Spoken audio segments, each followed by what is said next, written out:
가족 이야기 채널에 오신 모든 분들 진심으로 환영합니다. 오늘 들려드릴 이야기는 한 가난한 청년이 비오는 늦은 밤, 낯선 여인에게 하룻밤 신세를 내어주면서 시작됩니다. 그런데 다음날 아침, 방문을 열려고 하자 문이 안에서 잠겨 있었습니다. 그리고 방 안에서는 정체를 알 수 없는 기묘한 냄새가 흘러나오고 있었죠. 그 냄새는 청년의 등골을 서늘하게 만들었습니다. 그가 잠긴 문을 부수고 들어갔을 때 마주한 것은 상상조차 할 수 없었던 끔찍한 진실이었습니다. 이 이야기의 충격적인 진실이 궁금하시다면 지금 바로 채널 고정해 주시기 바랍니다. 그날 밤 날씨는 유난히 추웠다. 허름한 고시원 방에 낡은 문틈으로 스며드는 찬바람에 민주는 몸을 떨었다. 하지만 27살의 청년은 낡은 외투를 여밀 뿐 막 설거지를 마친 플라스틱 컵들을 정리하는 손을 멈추지 않았다. 가난하지만 분수에 맞는 삶이었다. 민주는 낮에는 공사장에서 막노동을 하고 밤에는 골목 입구 카페에서 컵을 닦는 아르바이트를 하며 몇만 원이라도 더 벌었다. 피곤했지만 익숙한 일상이었다. 밤 10시가 거의 다 되었을 때 민주는 불을 끄고 잠자리에 들려던 참이었다. 그때 누군가 문을 두드리는 소리가 아주 희미하게 들려왔다. 마치 다른 사람에게 들릴까봐 두려워하는 듯한 조심스러운 소리였다. 처음엔 잘못 들었으려니 했지만 노크 소리는 한 번 더, 이번에는 더 또렷하고 절박하게 울렸다. 저기요. 제발 문 좀 열어주세요. 여자의 목소리였지만 잔뜩 쉬고 떨리고 있었다. 민주는 순간 경계심이 들었다. 그가 사는 고시원은 좁은 골목 깊숙한 곳에 있어서 낯선 사람이 찾아오는 일은 거의 없었다. 그는 문 쪽으로 다가가 밖을 향해 물었다. 누구세요? 무슨 일이시죠? 밖에서는 몇 초간 침묵이 흐르더니 곧이어 힘없는 여자의 목소리가 다시 들려왔다. 제가 나쁜 사람들에게 쫓기고 있어요. 숨을 곳이 없는데 제발 잠시만이라도 숨겨주시면 안 될까요? 너무 무서워요. 민주는 좁아터진 자신의 방을 둘러보았다. 싱글 침대 하나, 낡은 나무 책상, 덜덜거리는 선풍기가 전부인 공간이었다. 혼자 사는 남자가 낯선 여자를 방에 들이는 건 분명 좋은 생각이 아니었다. 하지만 문 밖에서 들려오는 금방이라도 쓰러질 듯한 목소리에 민주는 차마 외면할 수가 없었다. 그는 문을 살짝 열었다. 노란 복도등이 30 중반쯤으로 보이는 여자의 얼굴을 비췄다. 그녀는 흠뻑 젖은 얇은 외투를 입고 있었고 머리카락은 헝클어져 먼지가 묻어 있었다. 눈은 갓 울음을 그친 사람처럼 시뻘갰다. 하지만 민준을 가장 놀라게 한 것은 그녀의 귀 밑부터 목까지 길게 이어진 시퍼런 멍 자국이었다. 그 모습이 너무나 처량해서 민주는 더 생각할 겨를도 없이 말했다. 일단 들어오세요. 무슨 일인지 들어볼게요. 여자는 방으로 들어서자마자 허둥지둥 문을 닫았다. 마치 누가 뒤쫓아오기라도 하는 듯. 두 손으로 가슴을 부여잡고 가쁘게 숨을 몰아쉬었다. 민준이 따라준 물컵을 두 손으로 받아든 그녀는 단숨에 물을 마시고는 책상에 고개를 떨궜다. 제 이름은 수진이에요. 폐를 끼쳐서 정말 죄송하지만 갈 곳이 정말 없었어요. 그녀의 목소리는 갈라져 있었다. 민주는 의자를 끌어와 맞은편에 앉았다. 다그치지 않고 그녀가 마음을 진정시키기를 기다렸다. 잠시 후 수진은 간신히 입을 열어 띄엄띄엄 말했다. 남편이 저를 때려요. 몇 년을 참았는데 오늘 밤엔 술에 취해서 제 머리채를 잡고 마당으로 끌고 나가더니 머리를 바닥에 내리미섰어요. 너무 무서워서 그냥 뛰쳐나왔어요. 그녀는 얼굴을 감싸주며 말했다. 그 시퍼런 멍자국이 유난히 선명해 보였다. 민주는 침묵했다. 그저 조용히 물을 한 잔 더 따라주는 것 말고는 할 말이 없었다. 그 역시 힘든 삶을 살아오며 많은 고통을 목격했지만 마치 폭풍에 얻어맞은 나무처럼 웅크리고 앉아있는 수진을 보니 저도 모르게 가슴이 아팠다. 경찰에 신고할까요? 민준이 조심스럽게 물었다. 수진은 마치 오래된 습관처럼 겁에 질린 반응을 보이며 미친 듯이 고개를 저었다. 안 돼요. 안 돼요. 그 사람이 알면 전 살아남지 못할 거예요. 제발 하룻밤만 재워주세요. 내일 아침 바로 떠날게요. 더는 패 끼치지 않을게요. 그 간단한 말이 민준의 마음을 무겁게 짓눌렀다. 30이 넘은 여자가 비에 젖은 고양이처럼 떨면서 그저 하룻밤 몸 누일 곳을 구걸하고 있었다. 그 모습에 민준은 걱정보다는 연민을 느꼈다. 그는 고개를 끄덕였다. 알겠습니다. 침대에서 주무세요. 전 바닥에서 잘게요. 수지는 황급히 손사래를 쳤다. 아니에요. 제가 바닥에서 자도 괜찮아요. 그러지 마세요. 괜찮습니다. 전 남자니까 어디서든 잘 수 있어요. 침대 쓰세요. 결국 수지는 마지못해 동의했다. 그녀는 벽을 향해 돌아 누워 얇은 베개를 끌어안았다. 민주는 낡은 담요를 그녀에게 덮어주고는 바닥에 누웠다. 민주는 그녀의 숨소리가 안정되기를 기다렸다가 조용히 불을 껐다. 어둠 속에서는 선풍기가 덜덜거리는 소리만 들릴 뿐이었다. 한참 후 민주는 수진이 흐느끼는 소리를 애써 참는 것을 들었다. 그는 깊이 묻지 않는 것이 좋다고 생각하며 모른 척했다. 하지만 그날 밤 민주는 계속 뒤척였다. 수진에게서 뭔가 석연치 않은 느낌을 받았기 때문이다. 그녀의 목에 있던 멍은 너무 길었고 흙탕물이 묻어 흠뻑 젖은 외투, 그리고 왼손에 있던 여러 개의 찰과상까지. 민주는 그녀의 선의를 의심하진 않았지만 불길한 예감은 떨쳐낼 수 없었다. 새벽 2시쯤 민주는 겨우 잠이 들었다. 다음 날 아침 민주는 공사장에 가기 위해 평소처럼 일찍 일어났다. 그는 수진을 깨우지 않으려 조심스럽게 움직였다. 하지만 방문 앞에 다다랐을 때 그는 문이 안에서 잠겨 있다는 사실을 깨달았다. 민주는 그 자리에 얼어붙었다. 어젯밤 수진은 물컵조차 제대로 들지 못할 정도로 떨고 있었다. 그가 그녀에게 열쇠를 준 적도 없었다. 그런데 어째서 문이 잠겨 있는 걸까? 그는 나지막이 불렀다. 수진 씨, 일어나셨어요? 대답이 없었다. 민주는 조금 더 큰 소리로 다시 불렀다. 수진 씨, 저 일하러 나가야 하는데 문 좀 열어주시겠어요? 여전히 침묵만이 흘렀다. 민주는 침대 쪽으로 다가갔지만 담요는 텅 비어 있었다. 그녀는 침대에 없었다. 그는 깜짝 놀라 방을 둘러봤다. 이 작은 방에서 그녀가 있을 만한 곳은 단 한 군데, 화장실뿐이었다. 민주는 화장실 문을 가볍게 두드렸다. 수진 씨, 안에 계세요? 아무 소리도 들리지 않았다.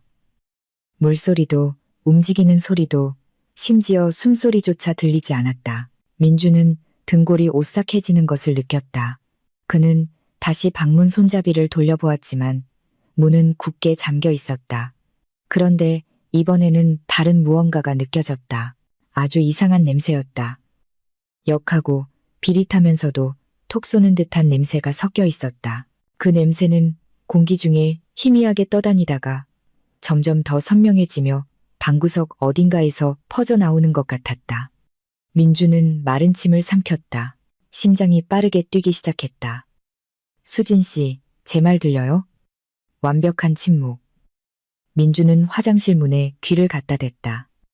아무 소리도 아무런 기척도 없었다.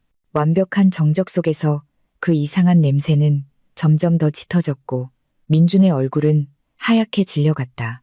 알 수 없는 이유로 손이 떨리기 시작했다. 불길한 예감이 가슴을 무겁게 짓눌렀다. 그 순간 민주는 깨달았다. 어젯밤 고시원에 들어온 이후로 수지는 자신이 어디서부터 도망쳐 왔는지, 집이 어디인지, 심지어 남편의 이름조차 구체적으로 말한 적이 없다는 것을. 그런데 지금 그녀는 사라졌고 문은 안에서 잠겨 있으며 그의 좁은 방에서는 소름 끼치는 이상한 냄새가 나고 있었다. 민주는 심호흡하며 마음을 진정시키려 애썼지만 다리는 이미 차갑게 굳어 있었다. 저 문 너머에 무엇이 기다리고 있는지 알 수 없었다. 단 한 가지 확실한 것은 무언가 잘못되어도 한참 잘못되었다는 것이었다. 민주는 고작 8제곱미터 남짓한 방 한가운데서 망부석처럼 서 있었다. 그 이상한 냄새는 점점 더 지독해졌다. 고시원 방의 흔한 곰팡이 냄새가 아니었다. 약간 비릿하고 역한, 마치 오랫동안 밀폐된 무언가를 열었을 때 나는 그런 냄새였다. 숨을 쉴수록 헛구역질이 났고 등골은 서늘했다. 그는 방문 손잡이에 손을 얹고 다시 한번 힘껏 돌려봤지만 소용없었다. 자물쇠는 마치 누군가 밖에서 붙잡고 있는 것처럼 단단했다.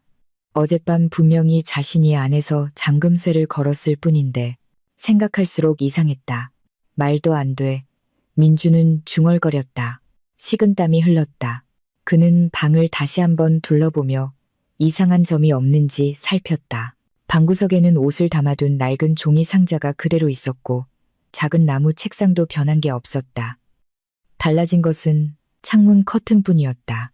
어젯밤 분명히 커튼을 완전히 쳐놨었는데 지금은 마치 누군가 막 걷었다가 황급히 내려놓은 것처럼 살짝 열려 있었다. 가느다란 빗줄기가 새어들어와 화장실 문 바로 앞 타일, 바닥을 비추고 있었다. 민주는 허리를 숙였다.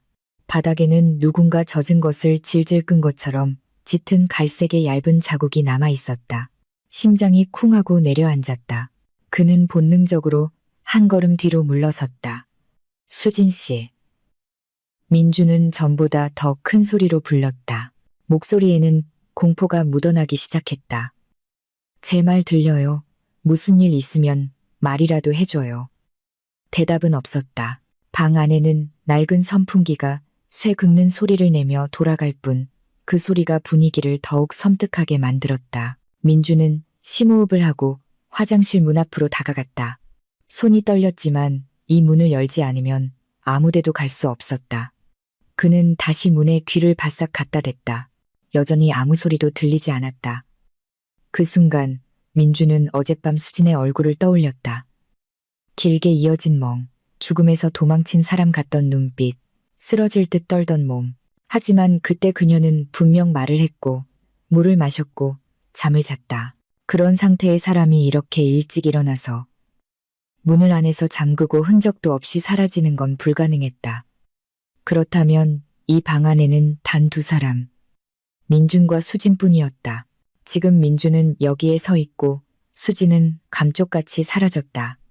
문은 잠겨 있고 이상한 냄새가 진동했다. 위험한 느낌이 민준을 짓눌렀고 그는 결국 가장 두려워했던 일을 해야만 했다. 화장실 문을 여는 것.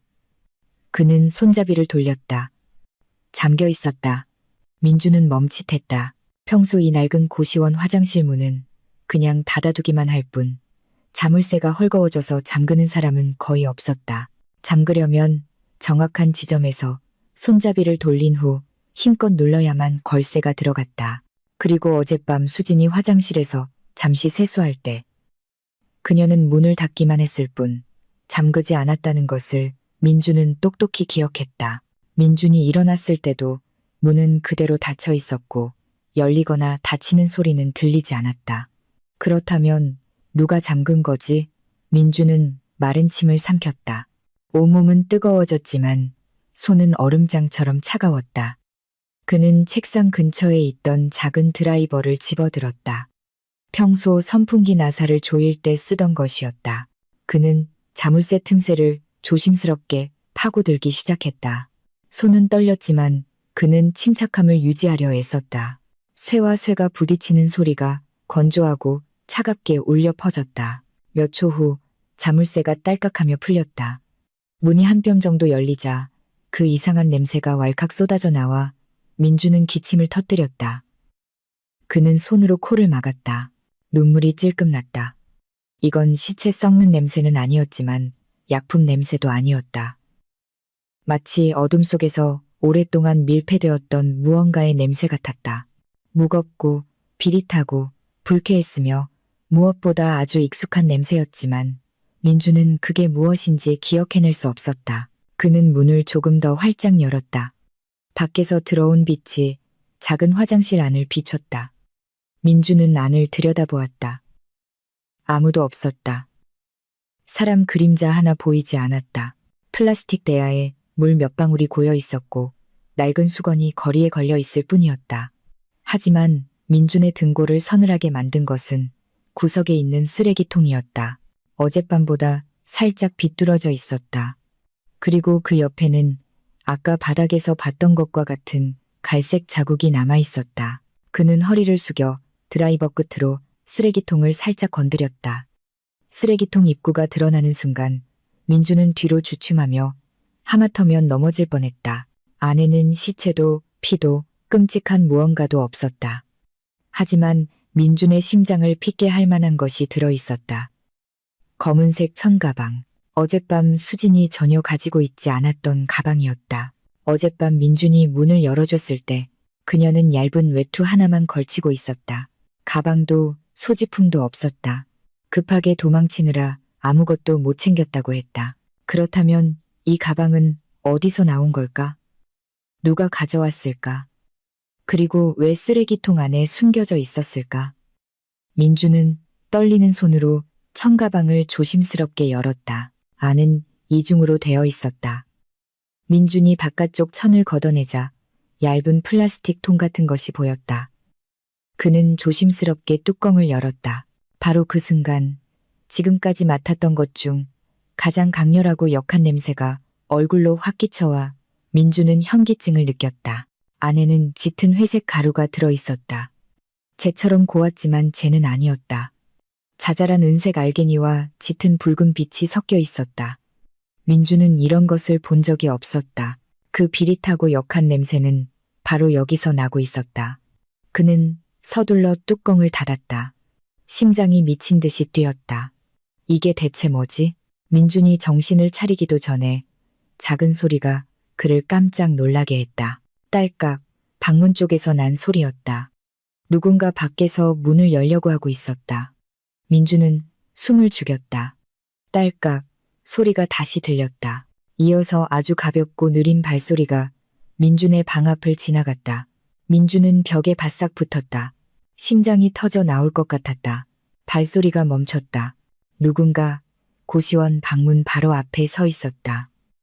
민준은 화장실 문틈으로 눈을 고정했다. 아무것도 보이지 않았지만 숨소리가 똑똑히 들렸다. 아주 희미했지만 그 사람이 문에 바싹 붙어 있다는 것을 알 수 있었다. 취객도 그냥 지나가는 사람도 아니었다. 그 사람은 귀를 기울이고 있었다. 방 안에 누가 있는지 확인하고 있었다. 민주는 폐가 터질 때까지 숨을 참았다. 20초, 30초, 그러다 발소리가 다시 들렸다. 이번에는 점점 멀어지더니 이내 사라졌다. 민주는 거의 주저앉을 뻔했지만 바로 화장실에서 나갈 용기는 나지 않았다. 그는 플라스틱 통과 검은 청가방을 다시 쳐다봤다. 갑자기 모든 것이 상상했던 것보다 훨씬 더 무섭게 느껴졌다. 수지는 사라졌고 문은 잠겨 있었으며 방 전체에 이상한 냄새가 퍼져나갔다. 그리고 이제는 이른 아침부터 문 밖을 서성이는 사람까지 나타났다. 민주는 눈을 감고 자문했다. 수지는 대체 누구지? 저 검은 가방은 뭐지? 그리고 방금 문 밖에 서 있던 사람은 그녀를 찾고 있는 걸까? 아니면 나를 찾고 있는 걸까? 문틈으로 스며든 바람에 민주는 몸을 떨었다. 한 가지는 확실했다. 이건 더 이상 낯선 사람에게 하룻밤 신세를 내어준 수준의 일이 아니었다. 민준이 어젯밤 무심코 방 안으로 들인 것은 훨씬 더 거대한 사건일지도 몰랐다. 민준은 화장실 안에서 한참 동안 숨어 있었다. 문 밖에서 들렸던 발소리 때문에 심장은 여전히 미친 듯이 뛰고 있었다. 그가 누구인지는 몰랐지만 그냥 우연히 지나가는 사람이 아니라는 느낌이 강하게 들었다. 멈춰서서 귀를 기울이고 손잡이를 돌려보려 한 행동은 분명히 이 방을 찾고 있었다는 증거였다. 발소리가 완전히 사라진 후에야 민주는 소리를 내지 않으려 애쓰며 밖으로 나왔다. 방은 그대로였지만 이상한 냄새는 더 넓게 퍼진 것 같았다. 민주는 플라스틱 통을 다시 한번 쳐다봤다. 그 고운 회색 가루에는 뭔가 아주 잘못되고 위험한 것이 담겨 있다는 느낌이 들었다. 그는 뚜껑을 단단히 닫고 청가방에 다시 넣은 다음 낡은 수건으로 가방을 둘둘 말아 침대 밑에 숨겼다. 그대로 드러내놓기에는 너무 불안했다. 수진이 누구인지는 몰라도 그녀가 가져온 물건이 단순한 개인 소지품일 리는 없었다. 민주는 의자에 앉아 정신을 차리려 심호흡을 했다. 하지만 머릿속은 계속 혼란스러웠다. 어젯밤 떨고 있던 수진, 멍자국, 그녀의 눈에 서려 있던 공포를 떠올렸다. 하지만 지금 다시 생각해보니 이상한 점이 너무 많았다. 왜 아무것도 없이 도망쳤다고 했을까? 그렇다면 저 검은 가방은 어디서 났을까? 왜 남편이 무섭다고 하면서 남편의 이름이나 고향, 심지어 사는 곳조차 말하지 않았을까? 그리고 가장 중요한 것, 왜 아침에 소리 소문 없이 사라지면서 문을 잠가놓고 화장실에 이상한 가루가 든 가방을 남겨두었을까? 민주는 이마를 짚었다. 가난하지만 평화로웠던 그의 삶에 이렇게 기괴한 일이 얽힌 적은 없었다. 창밖은 이미 환했다. 시계를 보니 6시가 넘었다. 오늘 일하러 가지 않으면 일당이 깎일 것이다. 하지만 이런 상황에서 방을 이대로 두고 나갈 수는 없었다. 그는 다시 한번 문을 열어보기로 했다. 이번에는 더 강하게 잠금쇠를 누르고 어깨로 문을 밀었다. 놀랍게도 문이 덜컥하고 열렸다. 문은 잠겨있지 않았다. 민주는 그 자리에 멈춰섰다. 아까는 아무리 애를 써도 열리지 않았는데 지금은 살짝 문이 열렸다. 마치 아까 누군가 밖에서 문을 잡고 있다가 가버린 것처럼 차가운 기운이 등줄기를 타고 흘렀다. 그는 고개를 내밀어 텅 빈 고시원 복도를 내다봤다. 양옆의 방들은 문이 굳게 닫혀 있었다. 다들 아직 자고 있는 모양이었다. 복도 끝에는 은퇴한 박경비 아저씨의 방이 있었다. 문이 살짝 열려 있었고 낡은 라디오에서 아침 뉴스가 흘러나오고 있었다. 생각해보니 이상했다. 만약 낯선 사람이 이 고시원 복도를 돌아다녔다면 박경비 아저씨가 봤을 텐데 민주는 복도 구석에 희미하게 남아있는 젖은 발자국 몇 개를 보았다. 그 발자국은 입구 쪽으로 이어지다가 흐릿해지며 완전히 사라졌다. 수진의 것일까? 아니면 아까 문 밖에 서 있던 사람의 것일까? 민주는 방으로 돌아와 문을 닫았다. 불안감이 다시 밀려왔다. 그는 누군가에게 알리기 전에 수진에 대해 먼저 알아봐야겠다고 결심했다. 하지만 어떻게? 민주는 휴대폰을 열어 통화 기록을 확인했다. 어젯밤에 온 낯선 번호는 없었다. 수진에 대한 정보도 아무것도 없었다. 낯선 여자가 하룻밤 묵고는 비밀스러운 가방을 남기고 사라졌다. 민주는 한숨을 쉬었다. 다른 방향으로 생각해야 했다. 수진이 사고를 당했거나 누군가에게 끌려갔거나 아니면 일부러 떠났거나 하지만 일부러 떠난 것이라면 왜 문을 잠가두었을까? 민준이 생각에 잠겨 있을 때 갑자기 창문 쪽에서 작은 소리가 났다. 누군가 쇠창살을 가볍게 건드린 듯한 딸깍 소리였다. 민주는 깜짝 놀라 고개를 들었다. 바람 한 점 없는데 커튼이 살짝 흔들렸다. 그는 심장이 터질 듯 뛰는 것을 느끼며 창가로 다가갔다. 민준이 조심스럽게 커튼을 걷어 올리고 쇠창살 틈으로 밖을 내다봤다. 아무도 없었다. 고시원 뒤편의 작은 골목, 이끼 낀 낡은 담벼락. 사람들이 오래전에 쌓아둔 벽돌 더미뿐이었다. 하지만 민준이 커튼을 내리려던 순간 그는 등골이 오싹해지는 것을 발견했다. 유리창에 선명하게 찍힌 손자국, 여자의 손자국이었다. 그리고 마치 방금 짚은 것처럼 약간의 흙이 묻어 있었다. 민주는 한 걸음 뒤로 물러섰다. 입술이 바싹 말랐다. 이건 어젯밤의 손자국일 리가 없었다.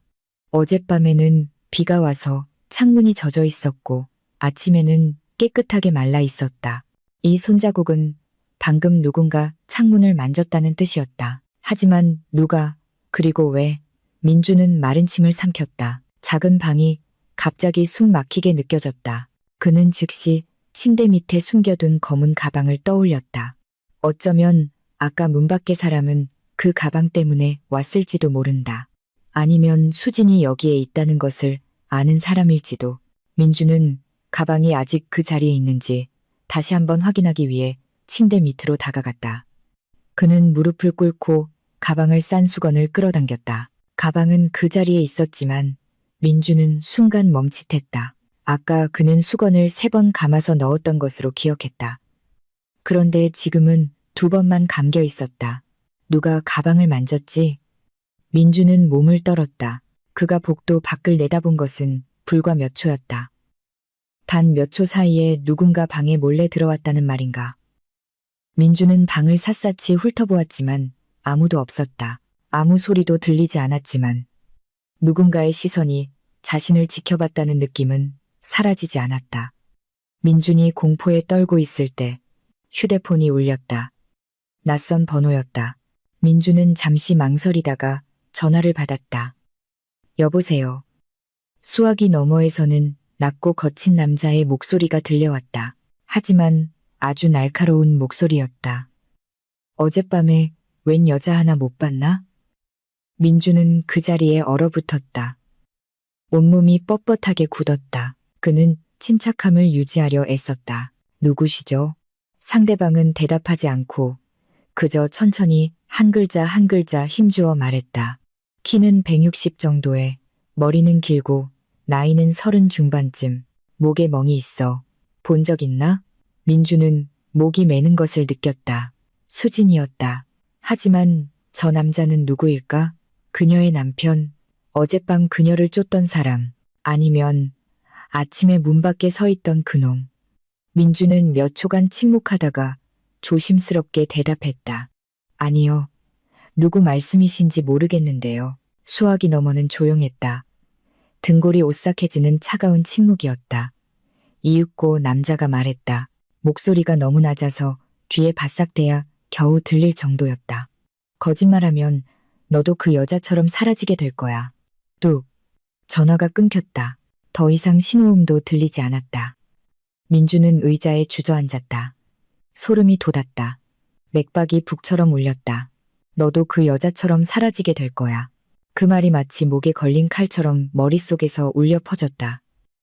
민주는 방을 둘러보았다. 낡고 작고 가난한 고시원 방이 이제는 덫처럼 느껴졌다. 단순한 선행에서 시작된 일이 이제는 어디서부터 시작되었는지도 모를 사건에 휘말리게 된 것이다. 수지는 어디에 있을까? 그녀에게 무슨 일이 생긴 걸까? 그 회색 가루는 무엇일까? 그리고 그 남자는 대체 누구일까? 민주는 더 이상 방 안에 가만히 앉아 있을 수 없었다. 그는 자리에서 일어나 뒤로 물러섰다. 마치 이곳이 더 이상 안전하지 않다는 듯이 민주는 한 가지를 분명히 깨달았다. 만약 스스로 답을 찾지 못한다면 다음으로 사라지는 사람은 바로 자신이 될 것이라는 것을. 민주는 고시원 방 한가운데 서서 의자 등받이를 하얗게 질릴 때까지 꽉 붙잡았다. 방금 전화기에서 들었던 말이 칼날처럼 머릿속을 파고들었다. 너도 그 여자처럼 사라지게 될 거야. 민주는 이렇게까지 두려웠던 적이 없었다. 그는 가난했지만 정직하게 살았고 누구에게 원한을 산 적도 없었다.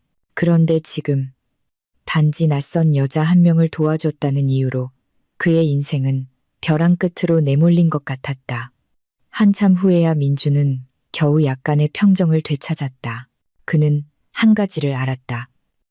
만약 이 방에서 아무것도 하지 않고 계속 있는다면 그는 점점 더 깊은 수렁에 빠질 것이라는 것을.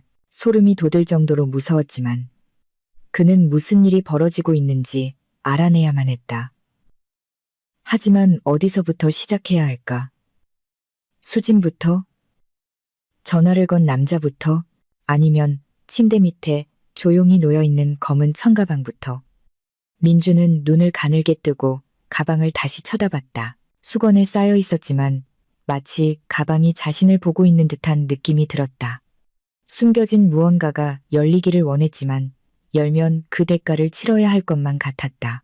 민주는 마른 침을 삼키고 허리를 숙여 침대 밑에서 가방을 꺼냈다. 손이 눈에 띄게 떨렸지만 그는 침착함을 유지하려 애썼다. 가방은 안에 든 이상한 가루에 비해 비정상적으로 가벼웠다. 민준이 겉을 싼 천을 한 겹 더 벗겨냈다. 이번에는 아까 보지 못했던 것을 발견했다. 가방에 접힌 틈새에 끼어 있는 작은 종이 조각이었다. 종이는 누렇게 바래고 구겨져 있었다. 마치 누군가 구겼다가 마지막에 가방에 쑤셔 넣은 것 같았다. 민준이 종이를 펴자 심장이 쿵 하고 내려앉았다. 종이에는 급하게 휘갈겨 쓴 글씨로 단 2줄만 적혀 있었다. 이것을 가진 자, 끝까지 추격당해 죽임을 당할 것이다. 누구도 믿지 마라. 민주는 두피가 저릿해지는 것을 느꼈다. 누가 썼을까? 수진이 도망치면서 썼을까? 아니면 다른 누군가가 경고하려 한 걸까? 그리고 끝까지 추격당해 죽임을 당한다는 것은 이 가방 때문이란 말인가? 민주는 회색 가루가 담긴 플라스틱 통을 쳐다봤다. 다시 열어볼 용기는 나지 않았지만 비릿하고 역한 냄새는 아직도 통입구 주변에 남아있는 것 같았다. 민준의 머릿속에는 차마 입 밖으로 꺼낼 수 없는 온갖 어두운 생각들이 떠올랐다. 만약 통 안의 물건이 불법적인 것이라면, 만약 수진이 큰 사건에 연루된 것이라면, 만약 전화를 건 남자가 남편이 아니라 그녀를 사냥하는 자라면 민주는 종이 조각을 꽉 쥐었다. 두려움이 조금씩 차올랐지만 바로 그 순간 그는 비논리적이면서도 의심스러운 점 하나를 발견했다. 만약 정말로 경고하고 싶었다면 왜 하필 추격의 대상이 되는 바로 그 가방 안에 쪽지를 넣어두었을까? 아니면 글을 쓴 사람에게 다른 선택지가 없었던 걸까? 민주는 이 말을 문질렀지만 생각은 점점 더 엉켜만 갔다. 그는 벌떡 일어나 가방을 다른 곳에 숨기려던 참이었다. 딸깍, 복도 바로 밖에서 소리가 났다. 민주는 깜짝 놀라 숨을 죽였다. 또 다른 소리.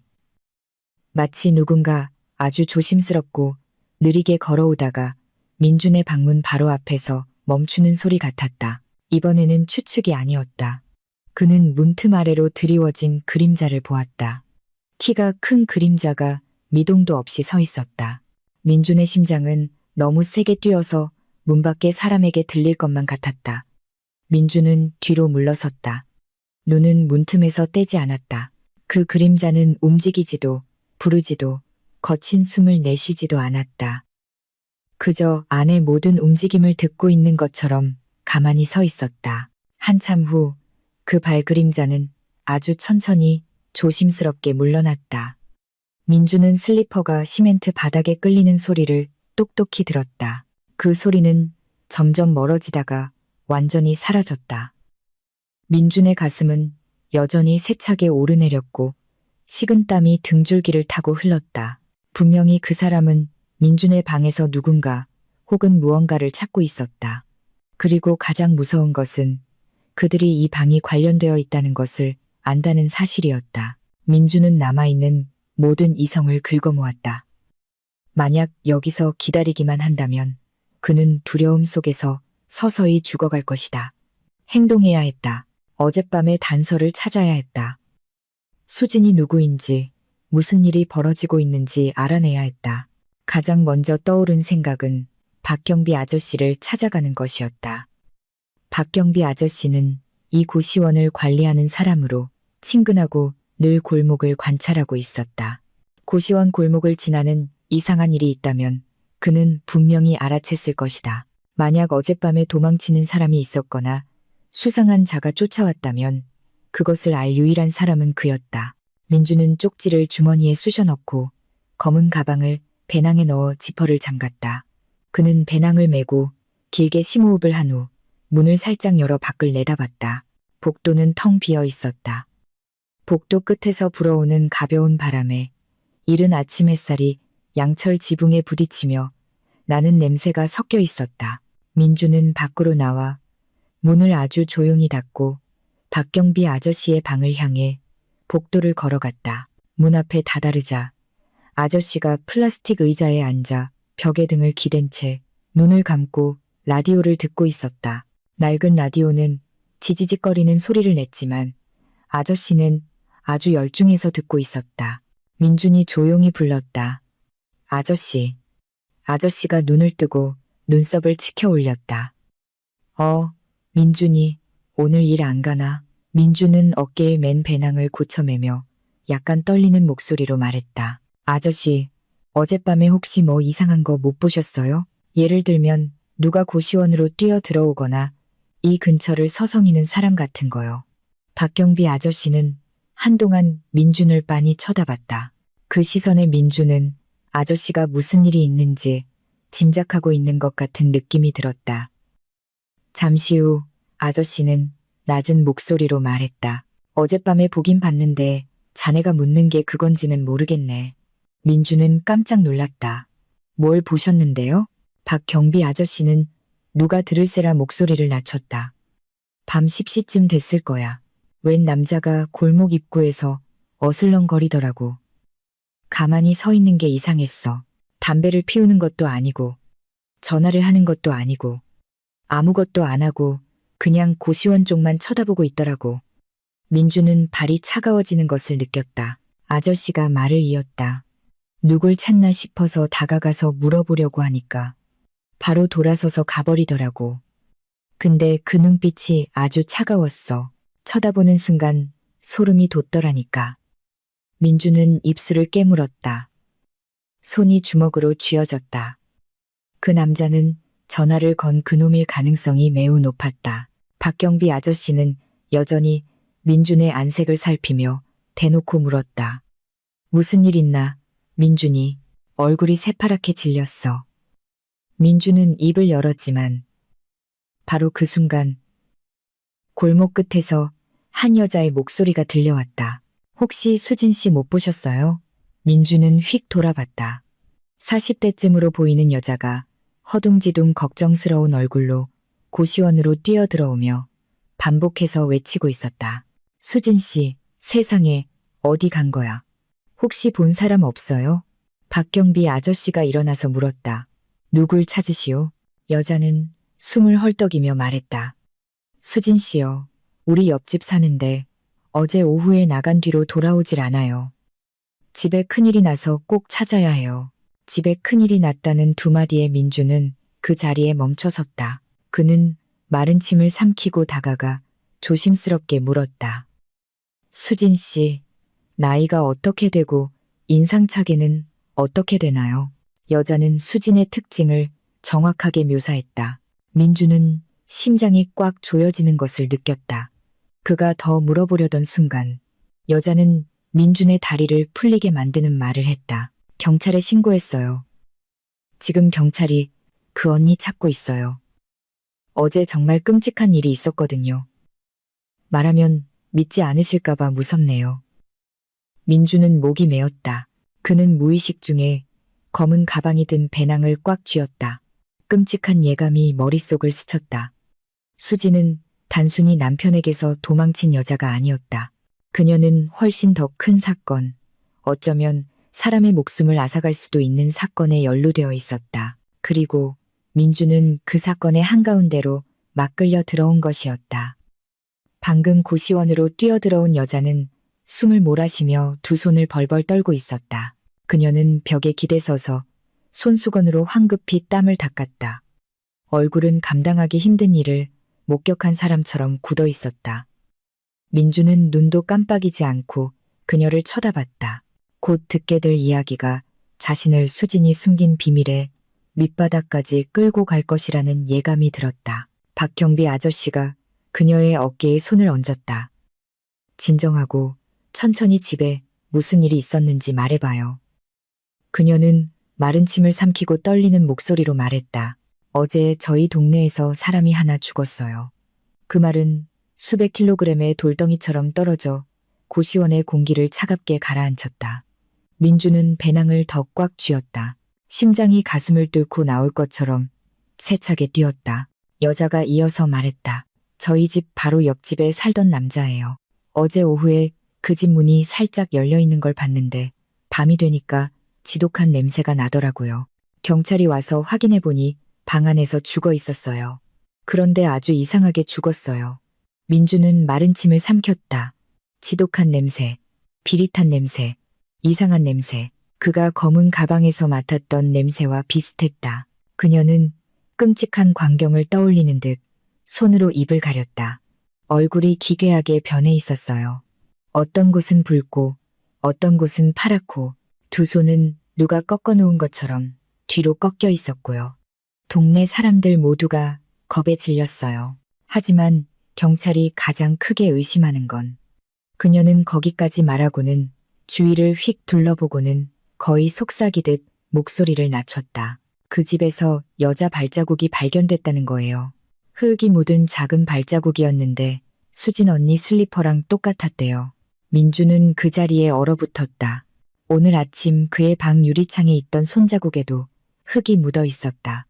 그리고 어제 수진의 외투는 흙투성이로 흠뻑 젖어 있었다. 여자는 숨을 고르고는 목이 맨 목소리로 말을 이었다.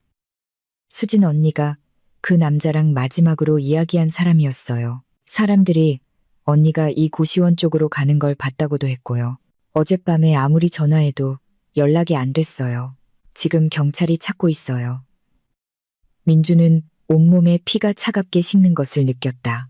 그는 문득 어젯밤 수진의 힘없는 미소, 공포에 질린 눈빛, 시퍼런 멍, 그리고 그녀가 쓰레기통에 숨겼던 검은 가방을 떠올렸다. 모든 것이 희미하지만 무언가 아주 위험한 것을 숨기고 있는 한 폭의 그림처럼 맞춰지고 있었다. 박경비 아저씨가 물었다.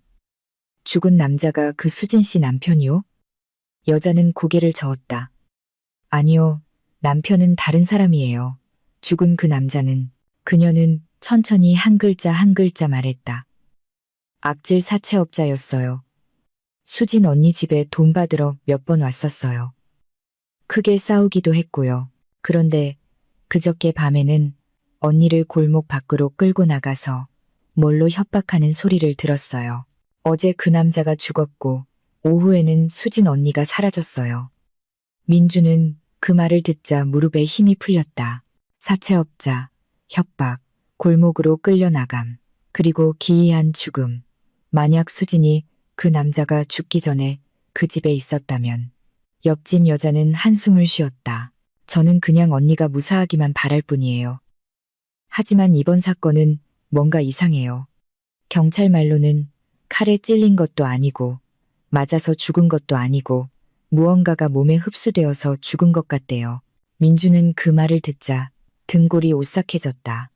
몸에 흡수되었다고? 그는 비릿하고 역한 냄새가 나는 회색 가루가 든 통이 담긴 배낭을 내려다보았다. 설마 민준의 생각을 읽기라도 한 듯 여자가 갑자기 그를 향해 물었다. 혹시 수진 언니 못 보셨어요? 어젯밤에 혹시 외출하셨어요? 민주는 멈칫했다. 그는 배낭을 파랗게 질릴 때까지 꽉 쥐었다. 사실대로 말하고 싶었다.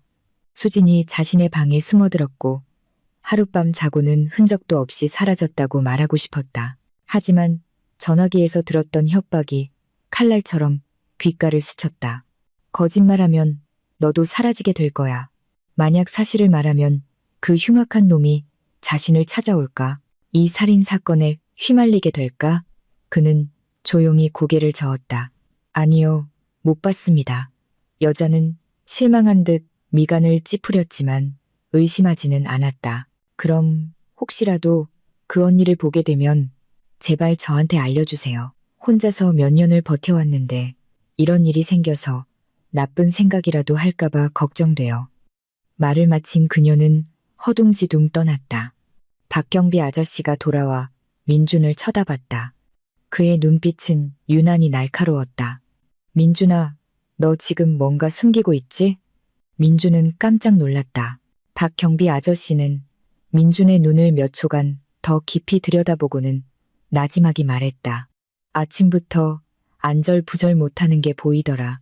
아저씨한테 솔직히 말해봐. 민준은 대답하지 않았다.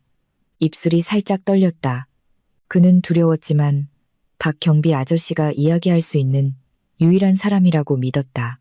그럼에도 민준은 한 가지를 알았다.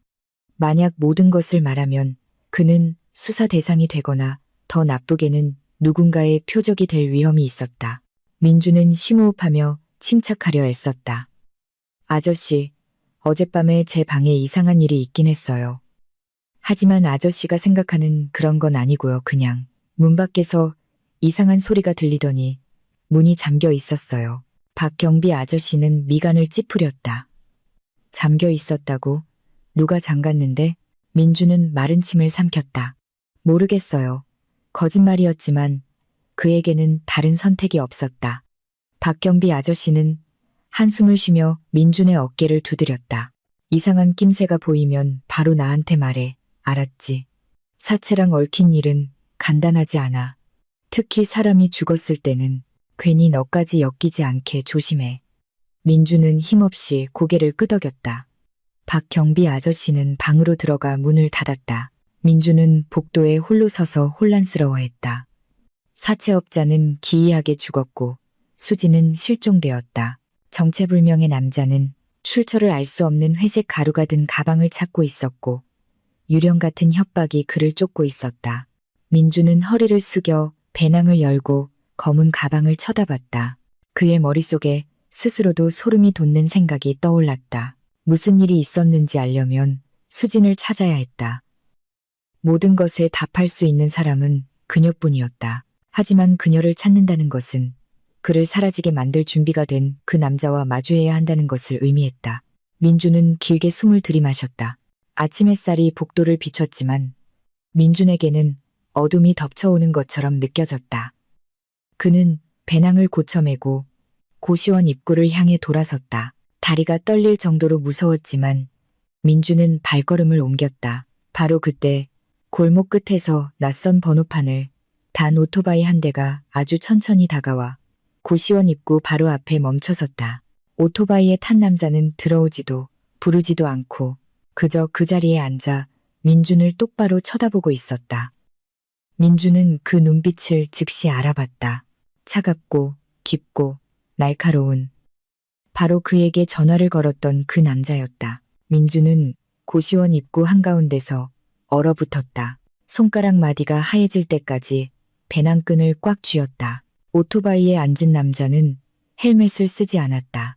키가 크고 어깨가 넓었으며 얼굴은 까무잡잡했다. 칠흑같이 검은 눈은 칼날처럼 날카로웠다. 그 시선은 민준의 온몸을 훑었다. 마치 목에 칼날을 댄 것처럼 차가웠다. 남자는 시동을 껐다. 오토바이 받침대가 시멘트 바닥에 철컥하고 부딪히는 건조한 소리가 났다. 그리고 그는 내렸다. 서두르지도 재촉하지도 않았지만 그의 발걸음 하나하나가 민준의 가슴을 짓누르는 것 같았다. 그는 민준에게서 정확히 2미터 떨어진 곳에 멈춰섰다. 똑바로 서서 두 손을 바지 주머니에 찔러 넣었다. 목소리는 낮고 날카로웠다. 내 이름이 김민준. 복도 끝방 사는 놈 맞지? 민준은 목이 메었다. 그가 어떻게 그렇게 잘 아는지 알 수 없었지만 민준은 대답하지 않았다. 남자는 고개를 까딱이며 눈빛을 더욱 차갑게 했다. 내가 제일 싫어하는 게 뭔지 알아? 민준은 여전히 침묵했지만 다리는 살짝 뒤로 물러섰다. 남자는 미소를 지었다. 사람의 온기라고는 조금도 없는 미소였다. 거짓말하는 거. 그의 말이 떨어지는 순간 민준은 등이 옆 담벼락에 닿는 것을 느꼈다. 더 이상 물러설 곳이 없었다. 남자는 한 걸음 더 다가와 목소리를 낮췄다. 어젯밤에 웬 여자 하나 이 고시원으로 뛰어 들어오지 않았나? 민준은 마른 침을 삼켰다. 머릿속이 팽팽한 줄처럼 긴장되었다. 모릅니다. 민준은 애써 침착한 목소리를 유지했다. 남자는 눈을 가늘게 떴다. 꿰뚫어 보는 듯한 시선이었다. 그 말 벌써 두 번째 하는군. 보통 사람들은 첫 번째 거짓말을 제일 잘하지. 민준은 숨이 막히는 것을 느꼈다. 남자는 더 가까이 다가왔다. 민준이 그의 귓가에 있는 길고 희미한 흉터를 볼 수 있을 정도로 가까웠다. 목숨을 걸고 싸운 사람에게나 있을 법한 흉터였다. 그는 천천히 한 글자 한 글자 돌처럼 무겁게 말했다. 내가 숨겨준 여자는 존재해서는 안 될 물건을 가지고 있어. 그녀는 도망쳤고 그녀를 조금이라도 도와준 자는 누구든 공경에 처하게 될 거야. 매우 두려웠지만 민주는 목소리를 쥐어짰다. 누구도 숨겨주지 않았습니다. 남자는 순간 멈칫하더니 얇은 미소를 지었다. 그래? 그런데 왜 내 방에서 그 냄새가 나지? 민주는 그 자리에 얼어붙었다. 심장이 거의 멈추는 것 같았다. 어떻게 그가 자기 방의 냄새를 알지? 남자는 몸을 기울여 코로 가볍게 숨을 들이마셨다. 그 냄새는 아주 독특해서 한 번 맡아본 사람은 절대 잊을 수 없거든. 민주는 다리에 힘이 풀리는 것을 느꼈다. 더 이상 그를 의심하게 해서는 안 됐다. 민주는 마른 침을 삼키고 반걸음 물러서며 최대한 단호한 목소리로 말했다. 무슨 말씀이신지 모르겠습니다. 전 일하러 가야 합니다. 민주는 옆으로 비켜서 떠나려 했지만 남자는 가볍게 손을 뻗어 막았다. 그저 어깨에 가볍게 손을 얹었을 뿐인데 민주는 어깨가 돌에 짓눌리는 것 같았다. 어디든 가도 좋아. 하지만 가기 전에 내 방 좀 봐야겠다. 민주는 숨을 헐떡였다. 안 됩니다. 전 당신을 모릅니다. 남자는 눈썹을 치켜 올렸다. 어차피 경찰도 들어갈 거야. 내가 그들보다 먼저 볼 뿐이지. 경찰이라는 말에 민주는 그냥 그들을 부르라고 외치고 싶었다. 하지만 그는 감히 그럴 수 없었다. 배낭 안에는 검은 가방이 그가 설명할 수 없는 증거가 조용히 들어있었기 때문이다. 민주는 세차게 고개를 저었다. 말했잖아요.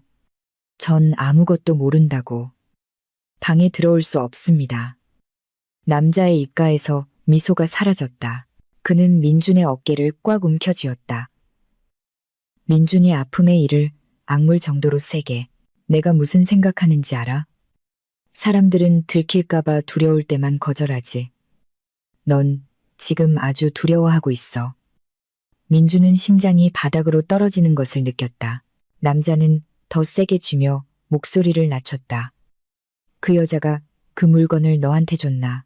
아니면 네가 그 여자에게서 뺏었나? 이리 내놔. 민주는 생각할 겨를도 없이 본능적으로 소리쳤다. 아무것도 없습니다. 남자는 민준을 옆으로 내던졌다. 민준은 벽에 부딪혀 고통스러웠지만 넘어지지 않았다. 그는 똑바로 서서 두 주먹을 꽉 쥐었다. 식은땀이 등 뒤로 흘렀다. 남자는 민준을 쳐다보며 방금의 반응을 평가하듯 눈을 가늘게 떴다. 이 순간은 1분처럼 길게 느껴졌다. 그러다 그는 나지막이 웃었다. 민준을 오싹하게 만드는 웃음소리였다. 좋아, 내 비밀을 지켜. 하지만 내 말을 똑똑히 기억해둬. 남자는 바싹 다가와 그의 입술이 민준의 귀에 거의 닿을 듯했다. 숨결이 차가웠다. 그 여자가 들고 튄 물건 때문에 이미 한 명이 죽었어. 민준은 그 자리에 얼어붙었다. 남자가 말을 이었다. 한 글자, 한 글자가 돌덩이처럼 바닥에 떨어졌다. 두 번째는 곧 죽게 될 거야. 어쩌면 바로 네가 될 수도 있고. 말을 마친 그는 돌아서서 오토바이에 올라탔다. 하지만 떠나기 전에 그는 한마디를 던졌다. 다시 올 거다. 오토바이가 시동을 걸고 골목을 빠져나갔다. 그 소리는 길게 이어지는 위협처럼 울려 퍼졌다. 민주는 한참 동안 서 있었다. 두 다리가 후들거렸다. 등 뒤의 배낭은 돌덩이를 맨 것처럼 무거웠다.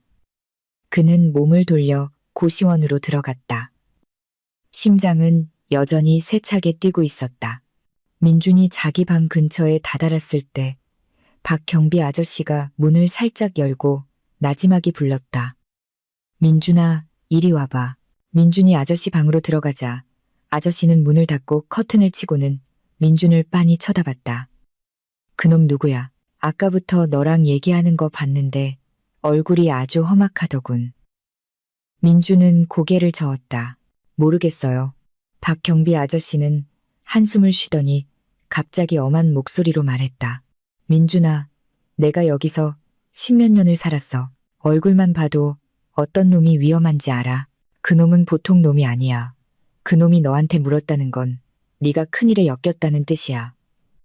민주는 배낭끈을 꽉 쥐었다. 전 일부러 그런 게 아니에요. 박경비 아저씨는 민준의 배낭을 쳐다봤다. 그 시선에 민주는 식은땀이 흘렀다. 그리고 천천히 말했다. 그 안에 뭐 들었어? 아까부터 누가 뺏어갈까봐 안절부절 못하며 꼭 쥐고 있더군. 민주는 깜짝 놀라 배낭을 더 바싹 끌어안았다. 박경비 아저씨는 눈을 가늘게 뜨고 목소리를 낮췄다. 어젯밤 그 여자랑 관련 있는 거지. 민주는 침묵했다. 고개를 끄덕일 수도 저을 수도 없었다. 박경비 아저씨가 일어나 민준의 어깨에 손을 얹고 가볍게 쥐었다. 위험에 처하면 나한테 말해. 널 내버려 두지 않을 테니. 그 말에 민준의 눈시울이 뜨거워졌다.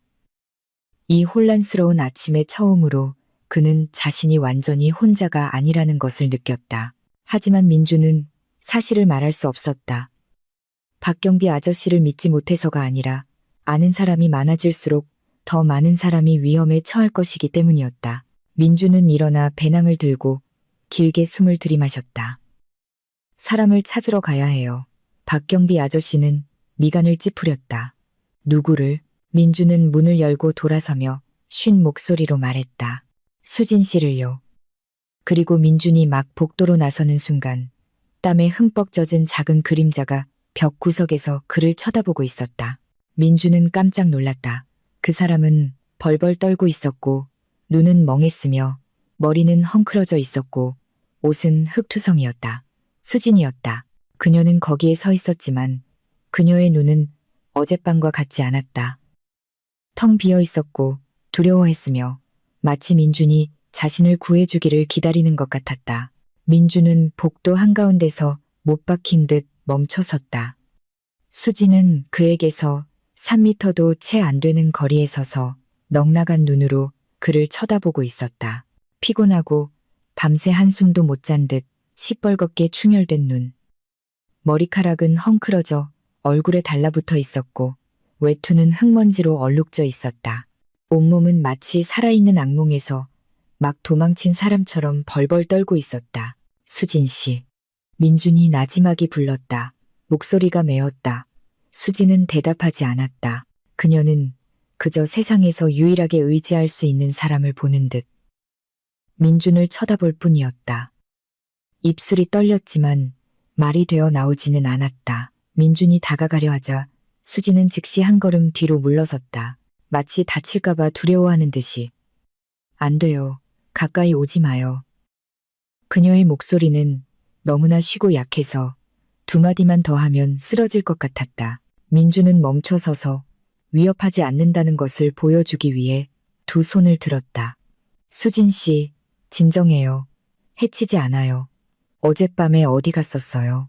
왜? 수진은 갑자기 손으로 입을 막고 눈을 크게 떴다. 그리고는 방금 그 의문의 남자가 오토바이를 타고 사라진 고시원 입구 쪽을 돌아봤다. 그녀는 더 심하게 떨었고 두 다리는 주저앉을 것 같았다. 그 사람 여기까지 왔었죠. 수진이 바람 소리에 섞여 사라질 듯한 목소리로 속삭였다. 민주는 다가가 그녀의 팔을 붙잡았다. 수진 씨, 말해줘요. 그 사람 누구예요? 누구한테서 도망치는 거예요? 그리고 검은 가방. 민준이 검은 가방을 언급하자마자 수진은 공포에 질려 그의 손을 세차게 뿌리치고 억눌린 울음 속에서 소리쳤다. 그 얘기하지 마요. 제발, 당신은 엮이면 안 돼. 안 돼요. 비명은 작았지만 근처 몇몇 방에서 문을 살짝 열고 내다보게 만들기에는 충분했다. 수지는 즉시 입을 막고 고개를 숙였다. 어깨가 걷잡을 수 없이 떨렸다. 민주는 그녀를 부축하는 것 말고는 할 수 있는 게 없었다. 수진의 몸은 얼음물에 담갔다 뺀 것처럼 가볍고 차가웠다. 제 방으로 들어가요. 밖에 있는 건 위험해요. 민준이 나지막하지만 단호하게 말했다. 수지는 고개를 들어 공포로 가득 찬 큰 눈으로 그를 쳐다봤다. 안 돼요. 당신 방은 안전하지 않아요. 그 사람이 표시해뒀어요. 내가 여기 있었다는 거, 내가 당신을 만났다는 거 다 알아요. 민주는 속으로는 혼란스러웠지만 수진보다는 훨씬 침착했다. 그래도 일단 들어가요. 저랑 박경비 아저씨가 있는데 아무도 함부로 못할 거예요. 민주는 자신을 지킬 수 있을지 확신할 수 없었지만 그렇게 말해서라도 그녀를 안심시키고 싶었다. 폭풍을 만난 어린 새처럼 떨고 있는 수진을 그냥 보고만 있을 수는 없었다. 수진은 몇 초간 망설이다가 세상의 마지막 신뢰를 찾으려는 듯 민준의 눈을 깊이 들여다보더니 가볍게 고개를 끄덕였다. 민준이 수진을 부축해 방으로 들어와 문을 닫았다. 문이 닫히자마자 수진은 비틀거리며 바닥에 주저앉았다. 벽에 등을 기댄 채 거친 숨을 몰아쉬었다. 방에서는 더 이상 아침에 이상한 냄새가 나지 않았지만 민주는 여전히 그 비릿한 냄새가 벽돌 하나하나에 스며든 것 같았다. 수지는 어둠을 무서워하는 사람처럼 주위를 둘러보며 힘없는 목소리로 말했다. 그거 잘 숨겨뒀어요? 민주는 책상 다리 옆에 놓인 배낭을 힐끗 쳐다봤다. 머리가 무거웠다. 네. 하지만 그 검은 가방 안에 든 게 뭔지 말해줘야 해요. 수지는 머리를 감싸 쥐었다. 눈물이 터져 나왔다. 그건 애초에 만들어져서는 안 될 물건이에요. 민주는 멈칫했다. 수지는 심호흡하며 평정을 되찾으려 애썼다. 민준 씨, 제 말 잘 들어요. 이건 돈 문제도 아니고 치정 문제도 아니고 술 취한 남편 문제도 아니에요. 훨씬 더 끔찍한 일이에요. 민주는 그녀를 마주보고 앉아 눈을 떼지 않았다. 그럼 어제 죽은 사람은 그것 때문이에요? 수지는 민준을 빤히 쳐다봤다. 시뻘겋게 충혈된 눈이 튀어나올 것처럼 떨렸다. 알고 있었군요. 민준의 침묵이 대답이었다. 수지는 벽에 머리를 기댔다. 모든 희망을 잃은 사람처럼 천장을 쳐다봤다. 알고 있다면 당신도 이제 돌아갈 길이 없어요. 민주는 목덜미가 서늘해지는 것을 느꼈다. 한참 후 수지는 띄엄띄엄 이야기를 시작했다. 어제 죽은 그 남자가 누군지 알아요? 그는 단순한 사채업자가 아니에요. 당신이 상상도 못할 물건들을 밀거래하는 조직과 연관되어 있었어요. 민준이 천천히 물었다. 그럼 그 가루는 그놈의 물건이에요? 수지는 즉시 고개를 저었다. 물건이 아니에요. 마약도 아니고 흔한 것도 아니에요. 그건 국경 지역의 독초 잔해를 몇 가지 금지된 것들과 섞어서 만든 가루예요. 너무 독해서 많이 들이마시기만 해도. 민주는 몸을 떨었다. 수진이 말을 이었다. 가루라고 부르지만 사실은. 아무튼 그걸 왜 만드는지는 저도 잘 몰라요. 단지 그걸 가진 사람은 재앙을 만난다는 것만 알아요. 수지는 고개를 숙이고 두 손을 꽉 쥐었다. 목소리가 떨렸다. 그 사채업자가 저한테 그걸 숨겨달라고 강요했어요. 제가 거절하니까 제 아이를 죽이겠다고, 온 가족을 죽이겠다고 협박했어요. 너무 무서워서 그냥 그 가방을 들고 뛰었어요. 민주는 충격에 휩싸였다. 수지는 목이 메었다. 몇 시간 숨어 있다가 버리면 될 줄 알았어요. 하지만 아니었어요. 그놈도, 그리고 아까 그 오토바이 탄 놈도 쫓아왔어요. 그들은 눈 하나 깜빡 안 하고 사람을 죽이는 자들이에요. 민주는 주먹을 쥐었다. 그런데 왜 제 방으로 들어온 거예요? 수지는 고개를 들어 눈물 젖은 눈으로 말했다. 당신이 처음으로 문을 열어준 사람이었으니까요. 죽을 것 같았을 때 제겐 아무도 없었어요. 집으로 돌아갈 수도, 경찰에 신고할 수도 없었어요. 그놈들 눈과 귀는 어디에나 있거든요. 수지는 소리내어 울기 시작했다. 민주는 그녀를 보며 연민과 두려움, 그리고 무력감을 동시에 느꼈다. 그는 천천히 물었다. 그럼 오늘 아침엔 왜 사라진 거예요? 어디 갔었어요? 그 질문에 수지는 몸이 굳었다. 그녀는 마치 끔찍한 광경을 떠올리는 듯 공포에 질린 눈으로 민준을 쳐다봤다. 어젯밤에 당신 방에 누가 들어왔었어요. 민준은 벌떡 일어났다. 뭐라고요? 수지는 세차게 고개를 끄덕였다. 전화했던 그놈이 아니에요. 다른 놈이었어요. 당신이 잠든 사이에 들어왔어요. 그놈들이 검은 가방을 찾았어요. 당신 침대 바로 옆, 불과 몇 걸음 떨어진 곳에 서 있었어요. 민주는 등골이 오싹해졌다. 그는 아침에 일어났을 때 문이 잠겨 있었고 이상한 냄새가 방에 가득 찼던 것을 기억했다. 수지는 벌벌 떨었다. 발소리를 듣고 그놈이 들어오자마자 창문 틈으로 빠져나갔어요. 당신을 부를 수가 없었어요. 작은 소리 하나라도 냈다면 저와 당신은 이미 죽었을 거예요. 민주는 주저앉았다. 몸이 차갑게 식었다. 밤새도록 누군가 그의 방 안에 서 있었다니. 수지는 민준의 손을 꽉 쥐었다. 민준 씨, 그들은 멈추지 않을 거예요. 검은 가방이 당신과 함께 있는 한 어제 죽은 사람은 시작일 뿐이에요. 밖에서 누군가 지나가는 발소리가 들리자 두 사람은 화들짝 놀랐다. 수지는 민준을 보며 속삭였다. 선택해야 해요. 하나는 그 가방을 넘겨주고 운명에 맡기는 것. 그녀는 망설였다. 입술이 하얗게 질렸다. 다른 하나는 우리 둘 다 구하는 것. 민준은 수진을 쳐다봤다. 절망적이지만 희미한 빛이 남아있는 눈. 마치 그녀의 모든 삶이 그에게 달려있는 것 같았다. 하나는 포기하는 것, 다른 하나는 출구 없는 어둠 속으로 들어가는 것. 민주는 심호흡을 했다. 그의 손이 천천히 배낭 위로 올라갔다. 하나의 결정이 모든 것을 바꾸려 하고 있었다. 작은 고시원 방, 침대 하나와 낡은 책상 하나가 전부인 공간의 공기는 누군가 꽉 쥐고 있는 것처럼 무겁게 가라앉아 있었다. 민주는 검은 가방이 든 배낭 위에 손을 얹었다. 마음은 곧 터질 듯한 먹구름처럼 혼란스러웠다. 수지는 그의 앞에 앉아 두 손을 하얗게 질릴 때까지 깍지 끼고 있었다. 눈빛은 공포와 간절함으로 가득 차 있었다. 민준 씨, 결정해야 해요. 그 가방을 계속 가지고 있으면 당신도 위험해져요.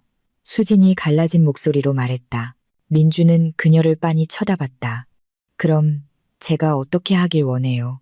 그놈들한테 넘겨줘요? 그럼요. 그들이 당신을 살려줄까요? 수지는 침묵했다. 그 침묵이야말로 가장 명확한 대답이었다. 민주는 그가 검은 가방을 넘겨주든 아니든 그와 수지는 이미 표적이 되었다는 것을 깨달았다. 그들이 이미 이곳을 그녀의 은신처로 특정했기 때문이다. 그가 조용히 물었다. 우리 둘 다 구한다는 건 어떻게 하는 거죠? 수지는 심호흡하며 말을 정리하려 애썼다. 유일한 방법은 열쇠를 쥔 사람, 바로 정보원을 찾는 거예요.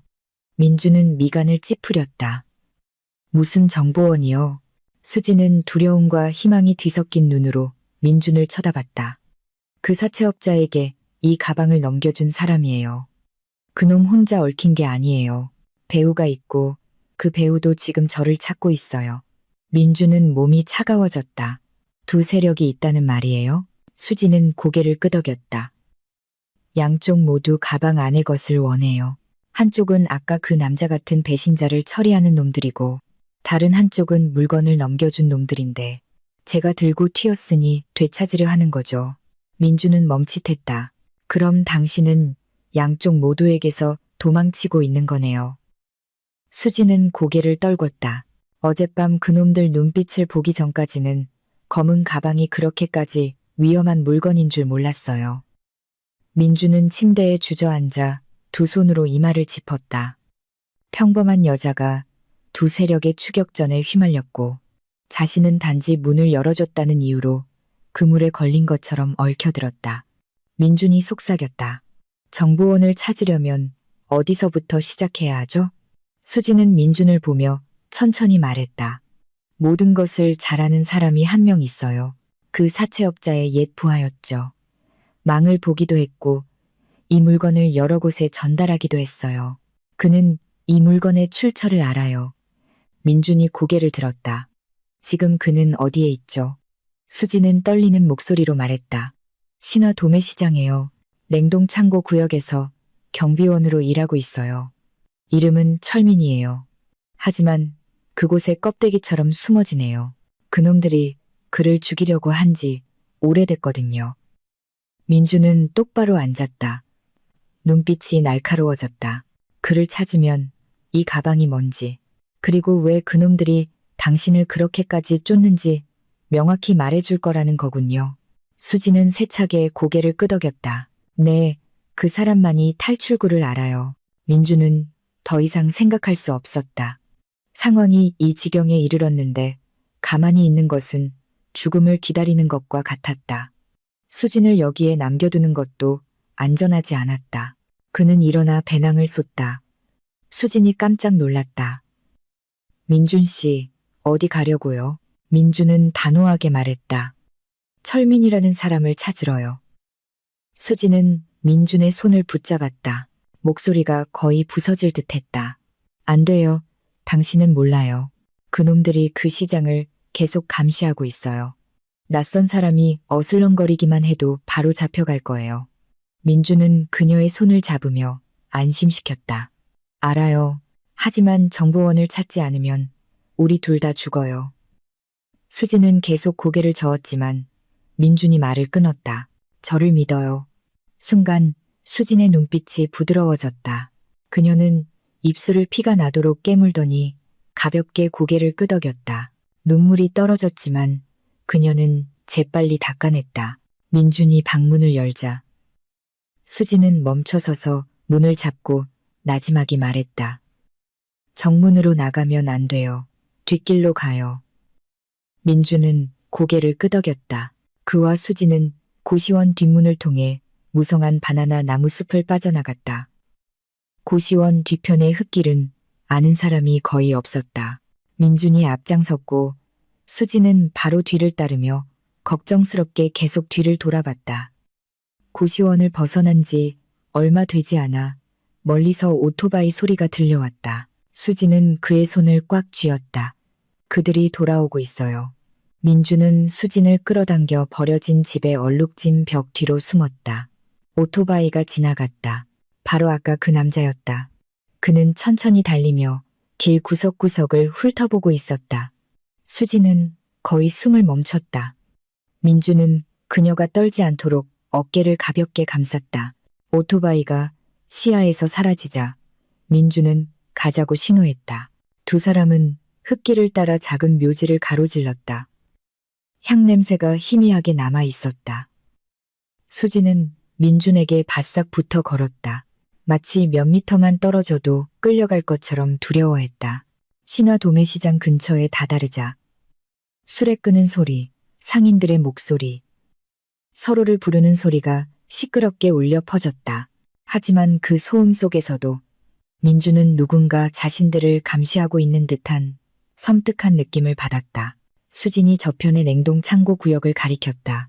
민주는 배낭을 고쳐 메고 창고 입구로 다가갔다. 경비원 한 명이 밖에 서 있었지만 철민은 아니었다. 그는 키가 크고 눈이 사나웠으며 민준을 의심스러운 사람처럼 쳐다봤다. 민준이 조심스럽게 물었다. 아저씨, 혹시 철민 씨 어디서 일하는지 여쭤봐도 될까요? 경비원은 얼굴을 찌푸렸다.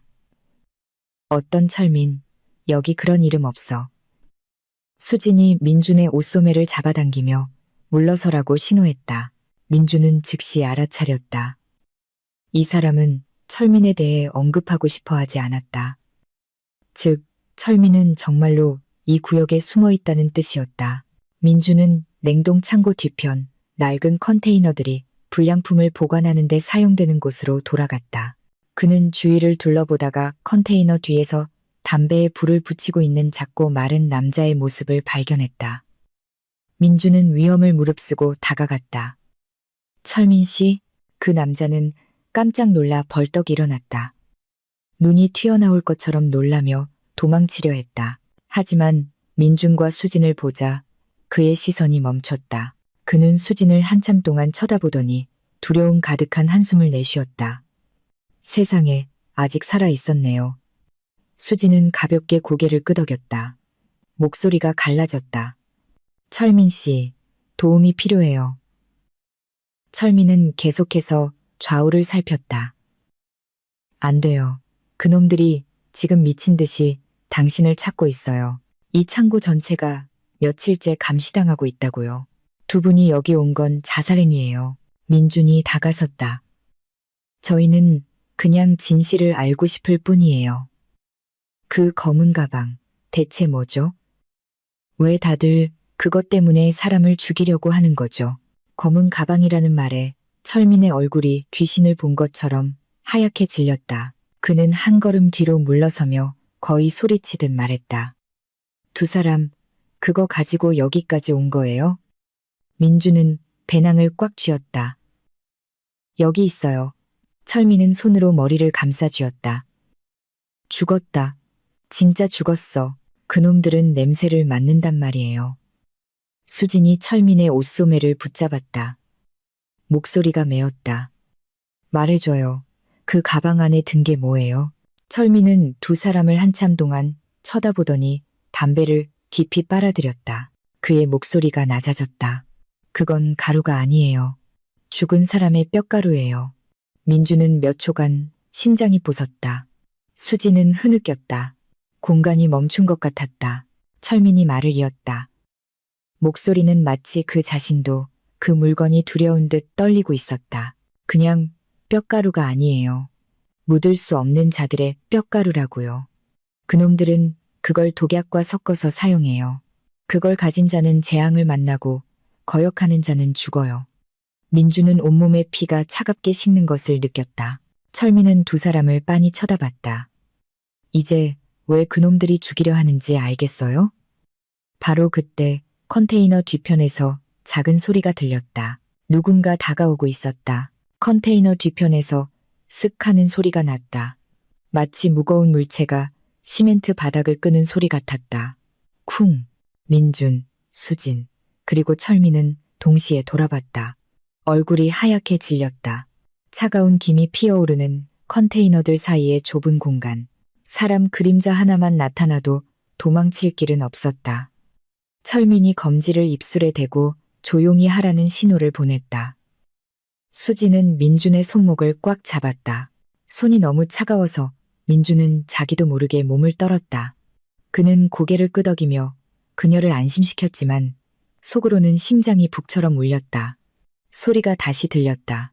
이번에는 더 가깝고 선명했다. 철컥, 철컥, 누군가 쇠막대를 끌고 오는 소리였다.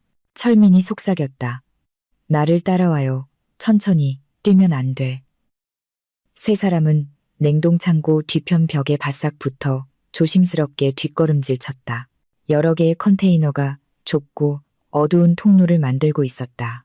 멀리서 비추는 희미한 전등빛만이 바닥을 비추고 차가운 냉기가 하얗게 피어올라 시야를 가렸다. 갑자기 빗줄기 사이로 그림자 하나가 스쳐 지나갔다. 수지는 화들짝 놀라 소리를 지를 뻔했지만 민준이 재빨리 그녀의 입을 막았다. 철민은 거의 쓰러질 것 같았다. 얼굴이 창백해졌다. 그는 숨소리처럼 작은 목소리로 떨며 말했다. 그놈들이야. 민준이 귀를 바싹 대고 물었다. 어떤 놈들이요? 철민은 마른 침을 삼켰다. 입술이 떨렸다. 배신자를 처리하는 전문 킬러들이요. 그놈들은 절대 혼자 다니지 않아요. 한 번 나타나면 이 구역 전체를 샅샅이 뒤질 거예요. 수지는 민준의 옷을 꽉 붙잡았다. 눈물이 글썽였다.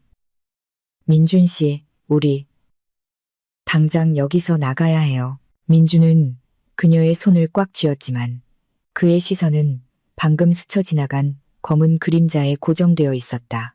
안 돼. 지금 뛰면 바로 들켜. 철민은 두 사람을 끌어당겨 스티로폼 상자가 높이 쌓여 시야를 가리는 구석진 곳으로 숨었다. 앞쪽에서 발소리가 들려왔다. 느리고 무겁고 규칙적인 마치 사냥꾼의 발소리 같았다. 한 남자의 목소리가 울려 퍼졌다. 냉동 창고의 냉기를 한층 더 차갑게 만드는 목소리였다. 그 여자 찾아내. 아직 멀리 못 갔을 거야. 수지는 입을 막고 소리 없이 울었다. 민주는 그녀의 숨소리를 감추기 위해 가슴에 바싹 끌어안았다. 심장박동 소리조차 억누르려 애썼다. 다른 목소리가 끼어들었다. 그 계집애가 뼈가루 주머니를 가지고 튀었어. 그거 잃어버리면 우리 다 죽어. 철민은 열병에 걸린 사람처럼 떨었다. 식은땀이 목줄기를 타고 흘렀다. 죽었다. 그놈들이 뼈가루 주머니가 나한테 없다는 걸 알았어. 그 말이 끝나기가 무섭게 키 큰 두 남자의 그림자가 통로 입구에 나타났다. 그들의 발걸음이 바닥을 밟을 때마다 컨테이너가 살짝 흔들렸다. 한 명은 쇠파이프를 들고 있었고 다른 한 명은 목에 문신이 있었다. 이 뒤쪽은 확인했나? 목에 문신이 있는 남자가 말했다. 아니, 들어가서 확인해봐. 민주는 공포에 질려 눈을 크게 뜬 수진을 보았다. 눈물이 걷잡을 수 없이 흘렀다. 철민은 거의 주저앉아 입술을 달싹이며 하늘에 기도했다. 두 남자는 좁은 통로로 들어왔다. 그들과 세 사람 사이의 거리는 10m도 채 되지 않았다. 민주는 미친 듯이 주위를 둘러봤다. 숨을 곳이 있어야 했다. 하지만 컨테이너는 빽빽하게 늘어서 있어 틈이 없었다. 남은 방향은 단 하나. 냉동 창고 쪽으로 후퇴하는 것이었다. 민주는 수진의 손을 잡고 철민에게 신호를 보냈다. 냉동 창고 안으로. 철민은 얼굴을 찡그렸다. 그 창고 잠겨있단 말이야. 일단 가봐요. 세 사람은 돌멩이를 밟듯 조심스럽게 후퇴했다. 앞에서는 두 명의 킬러가 점점 더 가까이 다가오고 있었다. 쇠파이프가 바닥을 툭툭 치는 소리가 좁은 통로에 울려 퍼져 민준의 숨을 막히게 했다. 철민이 말했다. 뛰는 건 불가능해. 이제 방법은 하나뿐이야. 철민은 떨었지만 고개를 끄덕였다. 냉동창고 문이 바로 등 뒤에 있었다. 민주는 문에 바싹 붙어 손잡이를 힘껏 돌렸다. 열리지 않았다. 수지는 울음을 터뜨릴 것 같았다. 민준이 반대 방향으로 돌려보자 철컥 소리와 함께 문이 살짝 열렸다. 하얀 냉기가 안개처럼 뿜어져 나왔다. 민준은 철민과 수진을 보며 속삭였다. 들어가요. 그들은 즉시 몸을 기울여 작은 틈으로 들어갔다. 민준이 마지막으로 들어가려던 순간 뒤에서 어이 하는 소리가 들렸다. 두 킬러 중 한 명이 발견한 것이다. 민준은 미친 듯이 뛰는 심장을 안고 문을 힘껏 당겼다. 쾅 하는 소리와 함께 철문이 닫히며 빛을 완전히 차단했다. 밖에서는 창고 아니다. 들어가서 확인해. 라는 외침과 함께 두 남자가 달려오는 소리가 들렸다. 어두운 냉동 창고 안에서 민주는 수진의 손을 잡고 안쪽 깊숙이 끌고 갔다. 옷을 뚫고 들어오는 냉기에 그녀의 몸은 심하게 떨렸다. 철민이 민준의 손을 가볍게 치며 냉동식품 컨베이어 벨트 아래의 구석진 곳을 가리켰다. 세 사람은 그 밑으로 기어들어가 차가운 철제 바닥에 몸을 바싹 붙였다. 밖에서는 문을 쿵쿵 하고 세게 두드리는 소리가 들려왔다. 문이 잠겼어. 쇠지렛대 가져와서 열어. 수지는 입을 꽉 막고 계속해서 눈물을 흘렸다. 추위와 공포에 온몸이 웅크러들었다. 민주는 그녀를 가슴에 바싹 끌어안고 두 손으로 그녀의 머리를 감쌌다. 철민은 멈추지 않고 떨며 거친 숨을 몰아쉬었다. 쇠지렛대로 문을 따려는 쨍그랑 소리가 들려왔다. 세게 열어. 그 계집애 이 안에 숨었어. 라는 욕설도 들렸다. 민주는 눈을 감았다. 매 순간이 영원처럼 느껴졌다. 문이 열리는 순간 세 사람 모두 그 자리에서 죽을 것이다. 철민은 거의 정신을 잃을 것처럼 떨었지만 간신히 속삭였다. 민준 씨, 만약 저놈들이 들어오면 수진 씨 데리고 뒷문으로 도망쳐요. 당신은 젊으니까 뛸 수 있을 거야. 민주는 철민의 어깨를 꽉 잡으며 날카롭게 말했다. 셋 다 살 겁니다. 아무도 버려두지 않아요. 철민은 입술을 깨물었다. 눈시울이 붉어졌다. 수지는 민준의 가슴에 얼굴을 묻고 꺼져가는 목소리로 말했다. 민준 씨, 만약 제가 죽으면 그 뼈가루 주머니 가지고 있지 마요. 태워버려요. 민주는 그녀의 손을 꽉 쥐었다. 아무도 안 죽어요. 쇠를 따는 소리는 점점 더 거세졌다. 쾅, 쾅, 쾅. 민주는 숨을 죽였다. 수지는 떨었고 철민은 발작하듯 몸을 떨었다. 그런데 갑자기 창고 밖에서 트럭 경적 소리가 울려 퍼졌다. 창고 관리팀에서 검사 나왔습니다. 길 비켜주세요. 밖에서 소리치는 소리가 들리자 문을 따던 두 남자는 즉시 멈췄다. 젠장, 들키면 안 돼. 빨리 가자. 발소리가 요란하게 울리며 멀어지더니 이내 사라졌다. 냉동창고는 다시 조용해졌다. 민주는 주저앉아 숨을 헐떡였다. 수지는 울음을 터뜨렸다. 철민은 거의 녹초가 되었다. 한참 후 민준이 일어나 문에 귀를 갖다 댔다. 아무도 없었다. 철민이 떨리는 목소리로 말했다. 그놈들 다시 올 거예요. 민준 씨, 당장 가야 해요. 하지만 고시원으로는 돌아가면 안 돼요. 그곳은 이미 감시당하고 있어요. 민준은 철민을 보며 진지하게 말했다. 진실을 전부 말해줘야 해요. 그 뼈가루, 대체 뭐예요? 왜 그놈들이 그렇게까지 원하는 거죠? 그리고 이 모든 것의 배우는 누구예요? 철민은 입술을 피가 나도록 깨물었다. 극도의 공포에 찬 눈빛으로 그는 천천히 한 글자 한 글자 말했다. 그 주머니 안의 것은 그냥 뼈가루가 아니에요. 죽음의 의식으로 처리된 자의 뼈가루예요. 그걸 가진 사람을 식별할 수 있는 물건이죠. 그걸 만진 사람은 표식이 남고 그걸 만든 세력은 절대 그 사람을 살려두지 않아요.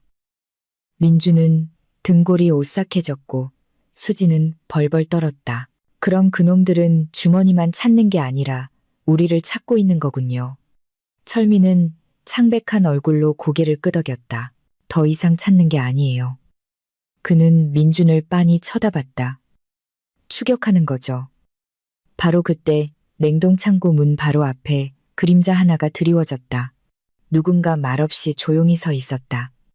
민준은 몸이 굳었고 철민은 얼굴이 하얗게 질렸으며 수지는 입을 막았다. 그 사람은 천천히 허리를 숙여 문틈으로 안을 똑바로 들여다봤다. 검은 그림자가 냉동창고 문 바로 앞을 덮었다. 복도에서 들어오는 희미한 빛은 번쩍이는 검은 구두를 신은 두 발이 문 바로 앞에 서 있는 것을 겨우 보여줄 뿐이었다. 움직이지도 소리를 내지도 않았지만 그 침묵이 창고 안에 냉기를 멈추게 하는 것 같았다. 수지는 민준의 손을 뼈가 아플 정도로 세게 잡았다. 철민은 웅크린 채 땀을 비오듯 흘렸고 입술은 파랗게 질려 있었다. 민준은 문틈을 쳐다봤다. 틈은 크지 않았지만 눈을 보기에 충분했다. 그랬다. 한 쌍의 눈이 안을 똑바로 들여다보고 있었다. 칠흑같이 검고 차가운 평범한 사람의 감정이라고는 전혀 없는 눈이었다. 민주는 그 눈을 알았다. 고시원 입구에 서 있던 남자, 그에게 전화를 걸어 협박했던 자, 수진을 추격하던 자, 그가 그들을 찾아낸 것이다. 민준의 숨이 막혔다. 심장이 가슴을 쿵쿵 쳤다. 문틈으로 바람이 새어 들어왔고 수지는 다리에 힘이 풀려 더 이상 서 있을 수 없을 정도로 떨었다. 그녀는 주저앉아 머리를 감싸고 울음을 참으려 애썼지만 어깨는 계속해서 떨렸다. 철민은 거의 기력이 다한 듯 죽어가는 목소리로 속삭였다. 그놈 며칠째 찾고 있었어. 뼈가루 냄새를 맡으면 알 수 있다고. 민주는 철민의 얼굴에 바싹 다가가 나지막이 말했다. 진정해요. 숨소리 들키면 안 돼요.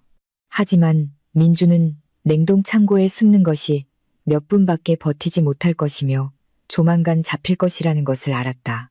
그러다 갑자기 그가 문을 가볍게 두드렸다. 똑똑똑. 마치 방에 숨은 아이를 부르는 것 같았다. 그 가벼운 노크 소리는 뼈마디 하나하나에 깊이 울렸다. 민주는 온몸이 차갑게 식는 것을 느꼈다. 머릿속에서 본능적인 경고음이 울렸다. 그는 우리가 안에 있다는 것을 안다.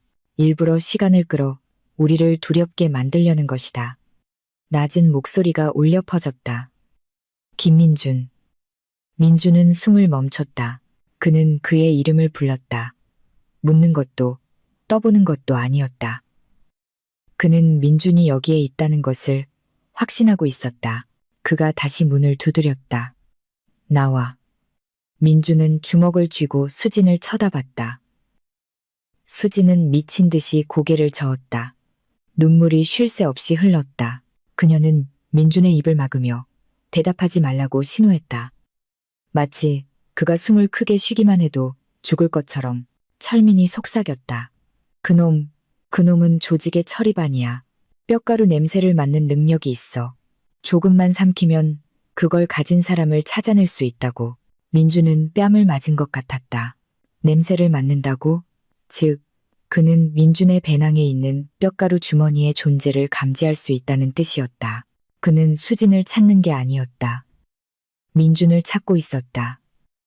밖에서 구두가 움직이는 소리가 났다. 그는 허리를 숙여 문에 귀를 대고 있었다. 숨는 솜씨가 형편없군.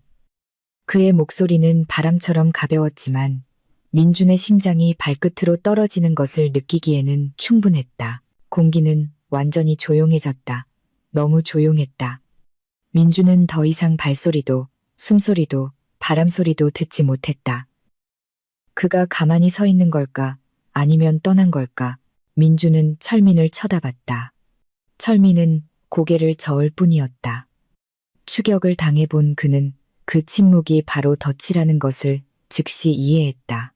민준은 숨을 아주 조심스럽게 쉬려 애썼고 수지는 그에게 바싹 붙어 있었다. 마치 반뼘만 떨어져도 사라질 것처럼 민준은 폭풍 앞에 촛불을 막듯 그녀의 머리를 감쌌다. 그러다 쾅 냉동창고 문이 엄청난 힘에 부딪힌 듯 세차게 흔들렸다. 수지는 작은 비명을 지르고는 즉시 입을 막았다. 두 번째 충격, 쾅, 세 번째, 쾅, 쾅, 쾅. 철민은 거의 기절할 것처럼 떨었다. 문을 부수고 있어. 진짜로 문을 부수고 있다고. 민주는 주먹을 꽉 쥐었지만 손은 얼음장처럼 차가웠다. 문이 부서지면 세 사람에게는 단 하나의 결말만이 있을 뿐이었다. 수지는 벌벌 떨며 거친 숨결 속에서 나지막이 말했다. 민준 씨, 그놈을 죽일 수는 없어요. 도망칠 시간도 없고요. 뼈가루 주머니를 던져버려요. 민준은 휙 돌아보며 아주 천천히 속삭였다. 던지면 더 빨리 죽어. 수지는 말을 잇지 못했다. 맞았다. 뼈가루 주머니를 던지면 그가 그것을 가지고 있었다는 것을 확실히 알게 될 것이다. 그리고 철민의 말처럼 표식이 남은 사람은 어디로 도망치든 끌려오게 될 것이다. 철민이 민준의 어깨를 가볍게 쳤다. 그걸 계속 가지고 있으면 그는 들어올 때까지 문을 부술 거야. 이제 방법은 하나뿐이야. 민준은 철민을 뚫어져라 쳐다봤다. 무슨 방법? 철민은 입술을 핥으며 절망과 약간의 광기가 섞인 표정으로 민준을 쳐다봤다. 내가 그를 멀리 유인해서 두 사람이 도망칠 시간을 벌어야 해. 수지는 즉시 철민의 옷소매를 붙잡았다. 철민 씨, 안 돼요. 당신이 나가면 바로 죽을 거예요. 철민은 그녀를 쳐다봤다. 눈빛이 고통스러웠다. 수진 씨, 저는 어차피 지금까지 산 것도 별거 없어요. 하지만 당신은 달라요. 당신에겐 아이가 있잖아요. 제가 마지막으로 도와줄게요. 수지는 울었다. 안 돼요. 당신이 죽으면 저는 어떻게 살아요. 문을 두드리는 소리가 다시 울려 퍼졌다. 쾅, 쾅. 경첩이 거의 찌그러질 정도였다. 민준은 결정을 내려야 했다. 철민이 민준의 팔을 잡았다. 민준 씨, 저 여자는 죽으면 안 돼. 아이를 지키기 위해 도망친 거라고. 돕고 싶으면 내 말을 들어. 민준은 이를 악물고 수진을 쳐다봤다. 고통과 두려움, 그리고 희미한 희망으로 가득 찬 눈. 그는 곧 부서질 것처럼 흔들리는 문을 쳐다봤다. 그는 떨고 있지만 눈에는 마지막 결의가 불타오르는 철민을 쳐다봤다. 그는 자신의 목숨을 걸고 그를 믿어준 수진을 쳐다봤다. 민주는 심호흡했다. 아무도 죽지 않아요. 철민은 멈칫했다. 바보 같은 소리마. 그놈은 닭목 비틀듯 사람을 죽여. 민주는 천천히 한 글자 한 글자 말했다. 아저씨는 저를 몰라요. 전 아무도 버려두지 않아요. 수지는 민준의 손을 잡고 울음을 터뜨렸다. 민준 씨, 무모한 짓 하지 마요. 민준은 수진의 어깨에 손을 얹고 목소리를 낮췄다. 아직도 저를 못 믿어요? 수지는 눈물 속에서 고개를 끄덕였다. 민준은 배낭을 돌려 지퍼를 열고 뼈가루 주머니를 꺼냈다. 하지만 주머니를 열지는 않았다. 그는 수건을 단단히 다시 감아 외투 안에 쑤셔 넣었다. 수진이 공포에 질렸다. 그걸 왜 가지고 가요? 민주는 그녀를 쳐다보며 단호하게 말했다. 그놈은 이걸 따라오니까 내가 이걸 가지고 가면 그놈은 나를 따라올 거예요. 두 사람은 반대 방향으로 도망쳐요. 철민은 입을 벌렸다. 그를 유인하겠다고. 안 돼. 넌 도망칠 수 없어. 민주는 입술을 깨물었다. 문이 거의 부서졌어요. 다른 방법이 없어요. 경첩이 삐걱하는 소리를 내자 세 사람 모두 화들짝 놀랐다. 민주는 수진을 끌어당겨 빠르게 말했다.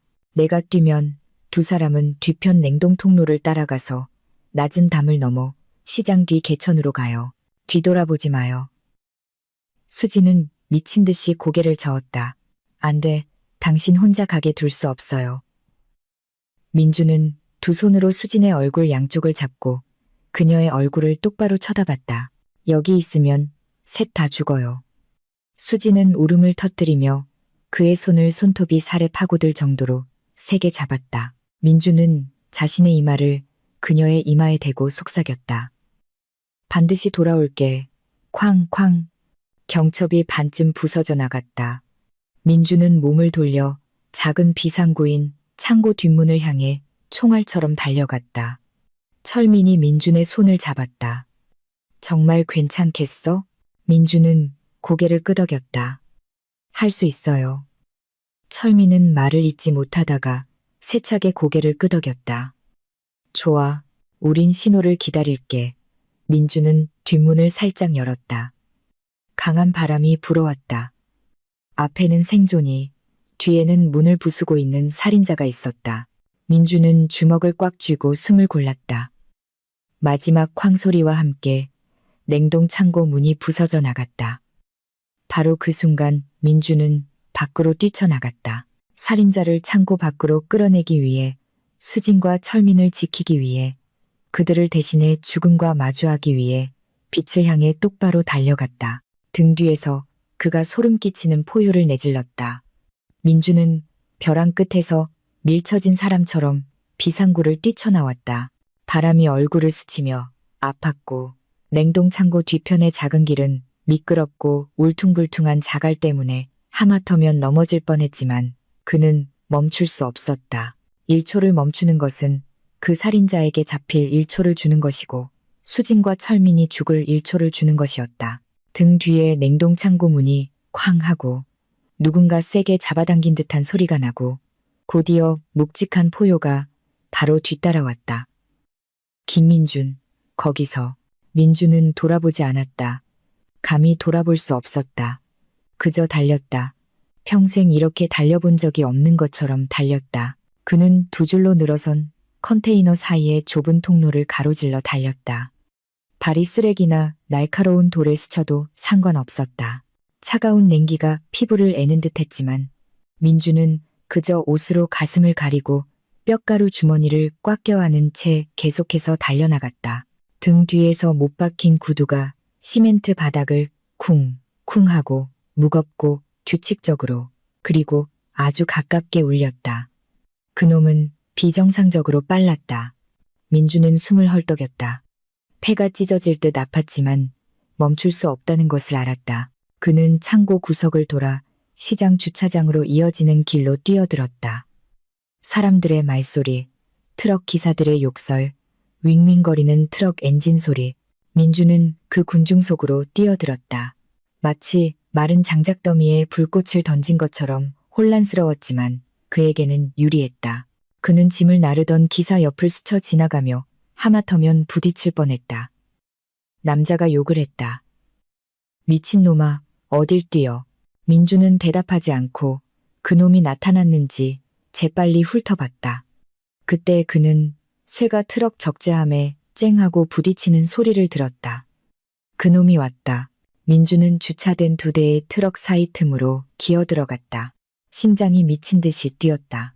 그놈이 이쪽을 보기만 하면 바로 자신을 찾아낼 것이라는 것을 알았다. 수진의 말처럼 그 뼈가루 냄새가 민준에게 표식을 남겼기 때문이다. 똑바로 달릴 수도 숨소리를 들키게 할 수도, 트럭 기사들의 주의를 끌 만한 행동을 할 수도 없었다. 민주는 몸을 낮춰 트럭 밑으로 기어 들어갔다. 바로 그때 번쩍이는 검은 구두가 저쪽 트럭 앞에서 나타났다. 가만히 서서 귀를 기울이고 있었다. 민준의 심장이 해는 것 같았다. 그가 아주 나지막이, 하지만 이상하게 깊이 울리는 목소리로 말했다. 도망칠 수 없을 텐데. 민준은 옷 속에 든 뼈가루 주머니를 꽉 쥐었다. 상상일 뿐이었지만 주머니가 뜨거워지는 것 같았다. 민준은 이를 악물고 그가 서 있는 방향에서 멀어지기 위해 반대쪽으로 기어가기 시작했다. 쾅! 그가 누군가를 위협하듯 트럭 적재함을 세게 쳤다. 냄새가 아직 여기에 있어. 민주는 숨을 헐떡였다. 그가 냄새를 따라오려 한다면 민주는 그의 주의를 다른 곳으로 돌릴 무언가를 해야 했다. 민주는 트럭 밑을 둘러봤다. 전선, 기름때, 자갈뿐, 가짜 소리를 낼 만한 것은 아무것도 없었다. 구두 소리가 다시 바닥을 쳤다. 이번에는 민준이 있는 쪽으로 똑바로 향하고 있었다. 민준은 이를 악물고 뒤쪽으로 빠르게 기어갔다. 두 손은 기름으로 더러워졌지만 신경 쓸 겨를이 없었다. 차가운 기운이 바닥으로 내려왔다. 그가 허리를 숙여 트럭 밑을 들여다봤다. 민주는 바닥에 바싹 붙어 머리가 어지러울 때까지 숨을 참았다. 바로 끌려나갈 것이라고 생각한 순간 멀리서 경적 소리와 함께 욕설이 들려왔다. 야, 어떤 놈이 내 짐 쏟았어. 시끄러운 기사들 무리가 몰려왔다. 살인자는 고개를 까딱였다. 그의 발소리가 트럭 밑에서 멀어졌다. 민주는 한숨을 돌렸다. 식은땀이 등허리를 적셨다. 그는 몇 초를 기다렸다가 트럭 뒤편으로 기어나와 조금 더 달린 후 콘크리트 벽을 따라 시장에서 사람이 더 적은 구역으로 향했다. 하지만 민준이 안도하기도 전에 바로 앞에서 낮은 목소리가 울려 퍼졌다. 어디까지 도망갈 셈이지? 민준은 그 자리에 멈춰섰다. 심장이 발밑으로 떨어졌다. 살인자가 골목 입구를 막고 서 있었다. 그와의 거리는 불과 몇 미터. 그는 나뭇가지 그늘 아래 서 있었고 빛이 반쯤 비추고 반쯤 가려 그의 얼굴을 더욱 차갑게 만들었다. 한 손은 외투 주머니에 찔러 넣고 길고 단단한 무언가를 쥐고 있었다. 칼일까? 몽둥이일까? 아니면 사람에게 표식을 남기는 데 쓰는 물건일까? 민주는 마른 침을 삼키고 한 걸음 물러섰다. 그 역시 한 걸음 다가왔다. 잘 뛰는군. 그가 바람 소리처럼 나지막이 말했다. 하지만 넌 모르는군. 그 주머니를 짚는 순간부터 내게는 출구가 없었다는 것을. 민주는 애써 침착한 목소리를 유지했다. 왜죠? 단지 이 주머니 때문인가요? 그냥 뼈가루 때문에? 그가 입꼬리를 올렸다. 뼈가루는 평범하지. 하지만 이 뼈가루는 표식을 가진 자의 것이야. 민주는 미간을 찌푸렸다. 무슨 표식이요? 그는 천천히, 하지만 확실하게 다가왔다. 사람을 단련시키는 데 쓰는 의식. 그 의식에서 불태워진 자들의 영혼은 남은 뼈가루에 달라붙지. 그 뼈가루를 가진 자는 그 영혼에 쉬게 되고 우리 조직은 그것을 가진 자를 처리해야만 해. 민주는 등골이 오싹해졌다. 단지 그 의식 때문에. 그가 가볍게 대답했다. 누구도 그 의식의 잔해를 가져서는 안 돼. 그것을 가진 자는 혼란을 일으키고 홀리게 되며 마치 먹잇감이 스스로 늑대떼를 부르듯 다른 자들을 끌어들일 거야. 민주는 한 걸음 더 물러섰다. 그럼 수진 씨는 왜 쫓기는 거죠? 그는 민준을 바보 보듯 쳐다보며 눈썹을 치켜 올렸다. 그 여자는 그걸 가지고 도망쳤고 다른 사람과 접촉하게 만들었어. 죽음보다 더 큰 죄지. 민주는 이를 악물었다. 만약 이 주머니를 당신에게 주면요. 그는 민준을 한참 동안 쳐다봤다. 그의 얼굴에 드리워진 그림자는 변함이 없었고 표정도 없었다. 네가 한 번 만진 이상 뼈가루는 이미 너에게 표식을 남겼어. 민주는 떨었다. 표식을. 그가 가볍게 하지만 단호하게 고개를 끄덕였다. 뼈가루는 영혼을 담고 있고 그것을 가진 사람에게 달라붙는다. 그래서 주머니를 돌려주거나 버려도 우리는 너를 처리해야 해. 민주는 망연자실했다. 그럼 제게는 아무런 방법도 없는 건가요? 그가 한숨처럼 말했다. 없어. 민주는 주먹을 꽉 쥐고 침착함을 유지하려 애썼다. 당신은 명령 때문에 이러는 건가요? 아니면 나를 죽이고 싶어서 이러는 건가요? 살인자는 몇 초간 침묵하더니 말했다. 둘 다. 민주는 말로 벗어날 수 없었다. 계속 뛰어야 했다. 하지만 그가 바로 앞을 막고 있었고 거리는 너무 가까웠다. 민주는 주위를 둘러봤다. 쓰레기가 널린 작은 골목, 높은 벽, 방향은 단 하나뿐이었지만 그쪽은 미끄러운 깊은 개천으로 이어져 있었다. 그가 한 걸음 더 다가왔다. 그 주머니 이리 내놔. 민주는 한 손으로 옷 속의 뼈가루 주머니를 잡고 다른 한 손으로는 발치에 있는 돌멩이를 살짝 건드렸다. 그가 그것을 보고 가볍게 웃었다. 그 돌멩이로 나를 치려고? 민주는 대답하지 않았다. 그가 다가왔다. 거리는 팔 하나 길이밖에 남지 않았다. 민준, 넌 모를 거야. 그걸 오래 가지고 있을수록 더 빨리 죽게 될 거야. 그것 때문에 죽은 사람이 아주 많아. 민준이 갑자기 고개를 들어 그를 쳐다봤다.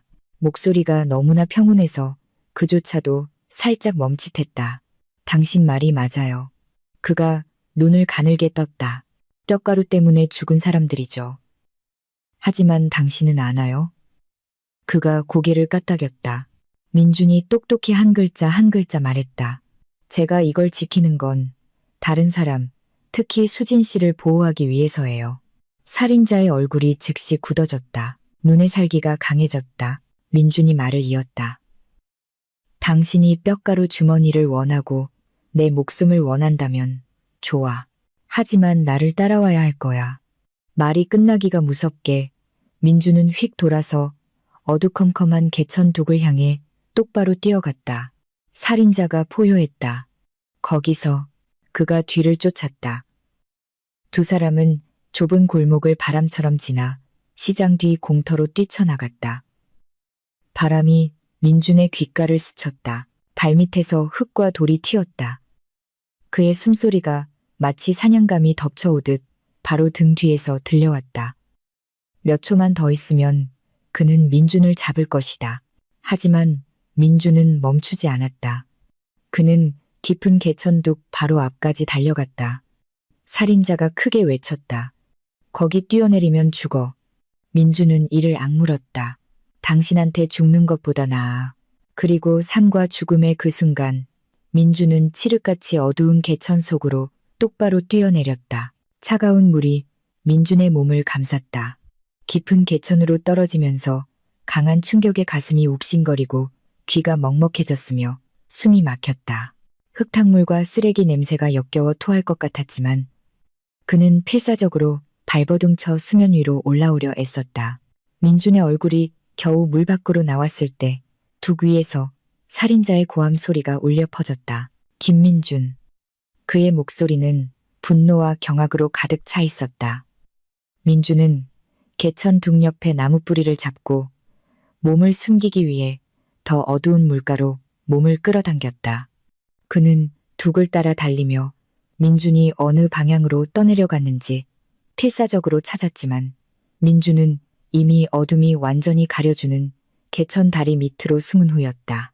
그의 발소리가 한동안 왔다 갔다 하다가 완전히 멈췄다. 그가 아래를 향해 소리쳤다. 도망칠 수 없을 거다.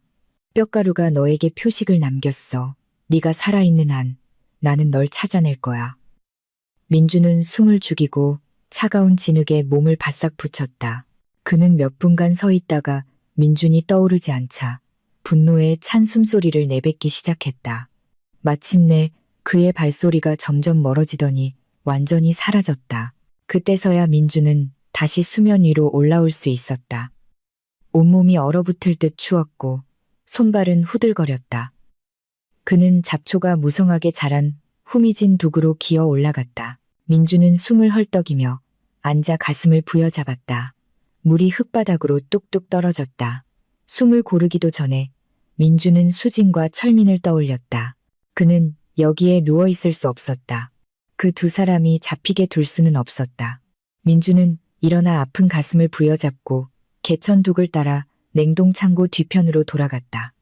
그는 살인자가 아직 숨어 있을까봐 주위를 살피며 재빨리 걸었다. 우회로를 따라 거의 15분을 걸어서야 그는 창고 뒤편에 도착할 수 있었다. 주위를 둘러봐도 낯선 사람은 없었다. 냉동창고의 희미한 불빛과 냉각기에서 뿜어져 나오는 안개 같은 김만이 보였다. 철민 씨, 수진 씨, 민준이 나지막이 불렀다. 컨테이너 틈에서 머리 하나가 튀어나왔다. 철민이었다. 그는 민준을 보고 놀라 눈을 크게 떴다. 세상에 아직 살아있었네. 민준은 숨을 헐떡였다. 두 분 빨리 나와요. 그놈이 아직 이 근처에 있을 거예요. 철민이 수진을 끌고 나왔다. 두 사람은 여전히 떨고 있었지만 민준을 보자 수진의 눈에는 안도감이 번지며 다리에 힘이 풀려 주저앉았다.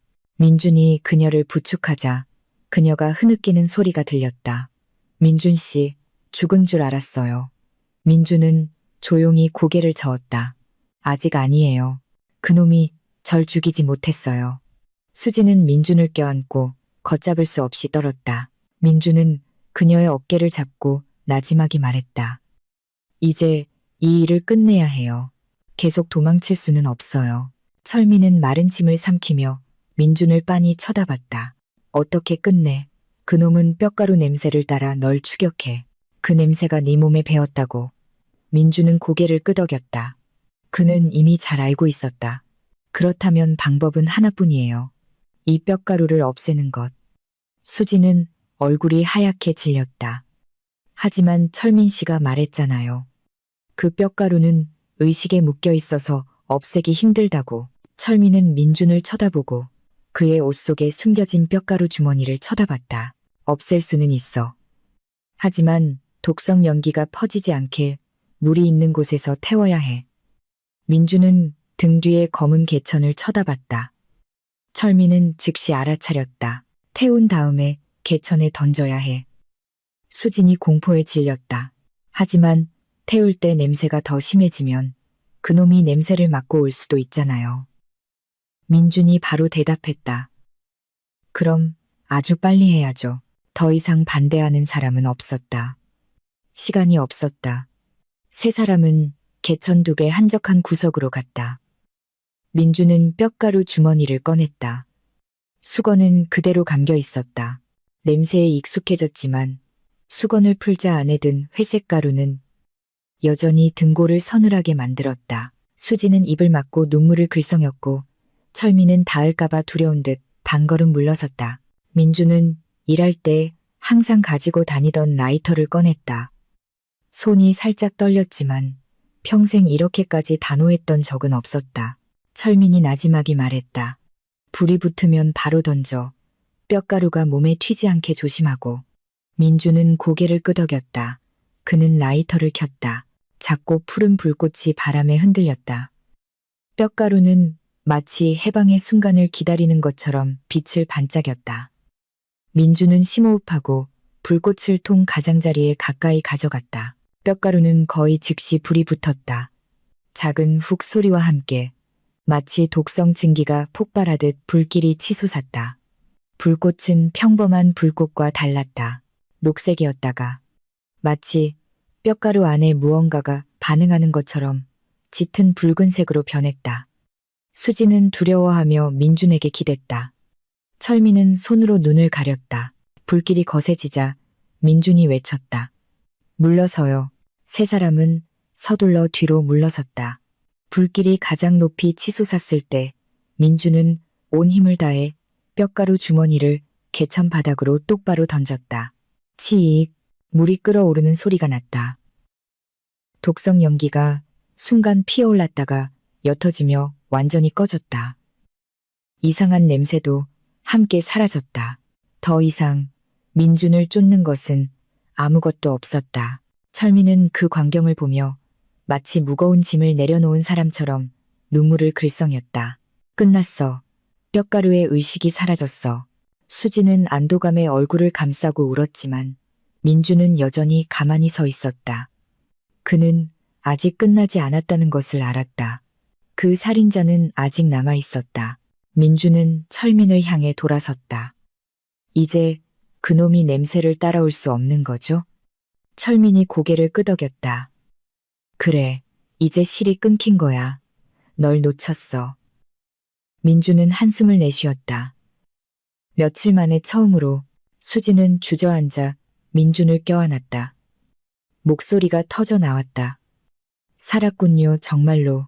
민주는 그녀의 등을 가볍게 두드렸다. 수진 씨도 마찬가지예요. 세 사람은 한동안 말이 없었다. 개천 아래로 물 흐르는 소리만 들릴 뿐이었다. 더 이상 발소리도, 검은 그림자도, 뼈가루 냄새도, 쫓아오는 것도 없었다. 날이 밝아오자 민주는 수진과 철민을 안전한 우회로를 통해 고시원으로 데려다 주었다. 살인자는 더 이상 나타나지 않았다. 그는 더 이상 따라올 흔적도 추격할 이유도 없었다. 철민은 작별 인사를 했다. 이제 멀리 떠나야겠어. 너무 많은 일에 엮였거든. 하지만 고마워, 민준. 자네가 우리 목숨을 구했어. 민준은 철민의 손을 꽉 잡았다. 평화로워지면 다시 찾아와요. 제가 아저씨 얼굴 기억했어요. 철민이 웃었다. 드물고 지친 웃음이었다. 아마 다시 올지도 모르지. 수지는 민준 곁에 남았다. 눈에는 감사와 감동이 가득했다. 민준 씨, 저를 구해주셨어요. 제 아이까지 구해주신 거예요. 뭐라고 감사해야 할지 모르겠어요. 민준은 고개를 저었다. 은혜 같은 거 아니에요. 그냥 다른 사람이 절망에 빠졌을 때 외면할 수 없었을 뿐이에요. 수지는 민준을 한참 동안 쳐다보다가 눈물을 글썽이며 말했다. 이번 일로 배웠어요. 도망친다고 해서 벗어날 수 있는 게 아니더라고요. 마주해야만 스스로를 구할 수 있다는 걸요. 민준이 미소 지었다. 저도 배웠어요. 선행이 때로는 위험할 수 있지만 그것이 없다면 우리는 더 이상 사람이 아니겠죠. 두 사람은 평화가 서서히 돌아오고 있는 작은 골목을 내다봤다. 두려움은 점점 물러가고 각자의 마음속 깊이 남은 교훈만이 남았다. 더 이상 뼈가루 주머니도 쫓는 자도 숨어있는 검은 그림자도 없었다. 모든 것은 거기서 완전하고 깔끔하게 끝났다. 민준의 삶은 여전히 가난하겠지만 새로운 믿음 하나가 더해졌다. 밤이 아무리 어두워도 선량함을 잃지 않는다면 언제나 나아갈 길이 있다는 믿음. 끝까지 들어주신 모든 분들께 감사드립니다. 오늘 이야기가 의미 있었다면 가족 이야기 채널을 구독해 주시고 좋아요와 댓글을 남겨주세요. 저희에게 더 따뜻한 이야기를 만들 수 있는 큰 힘이 됩니다. 모든 분들의 하루하루가 늘 평안하고 건강하시기를 바랍니다. 건강하시기를 바랍니다. 건강하시기를 바랍니다. 건강하시기를 바랍니다. 건강하시기를 바랍니다. 건강하시기를 바랍니다. 건강하시기를 바랍니다. 건강하시기를 바랍니다.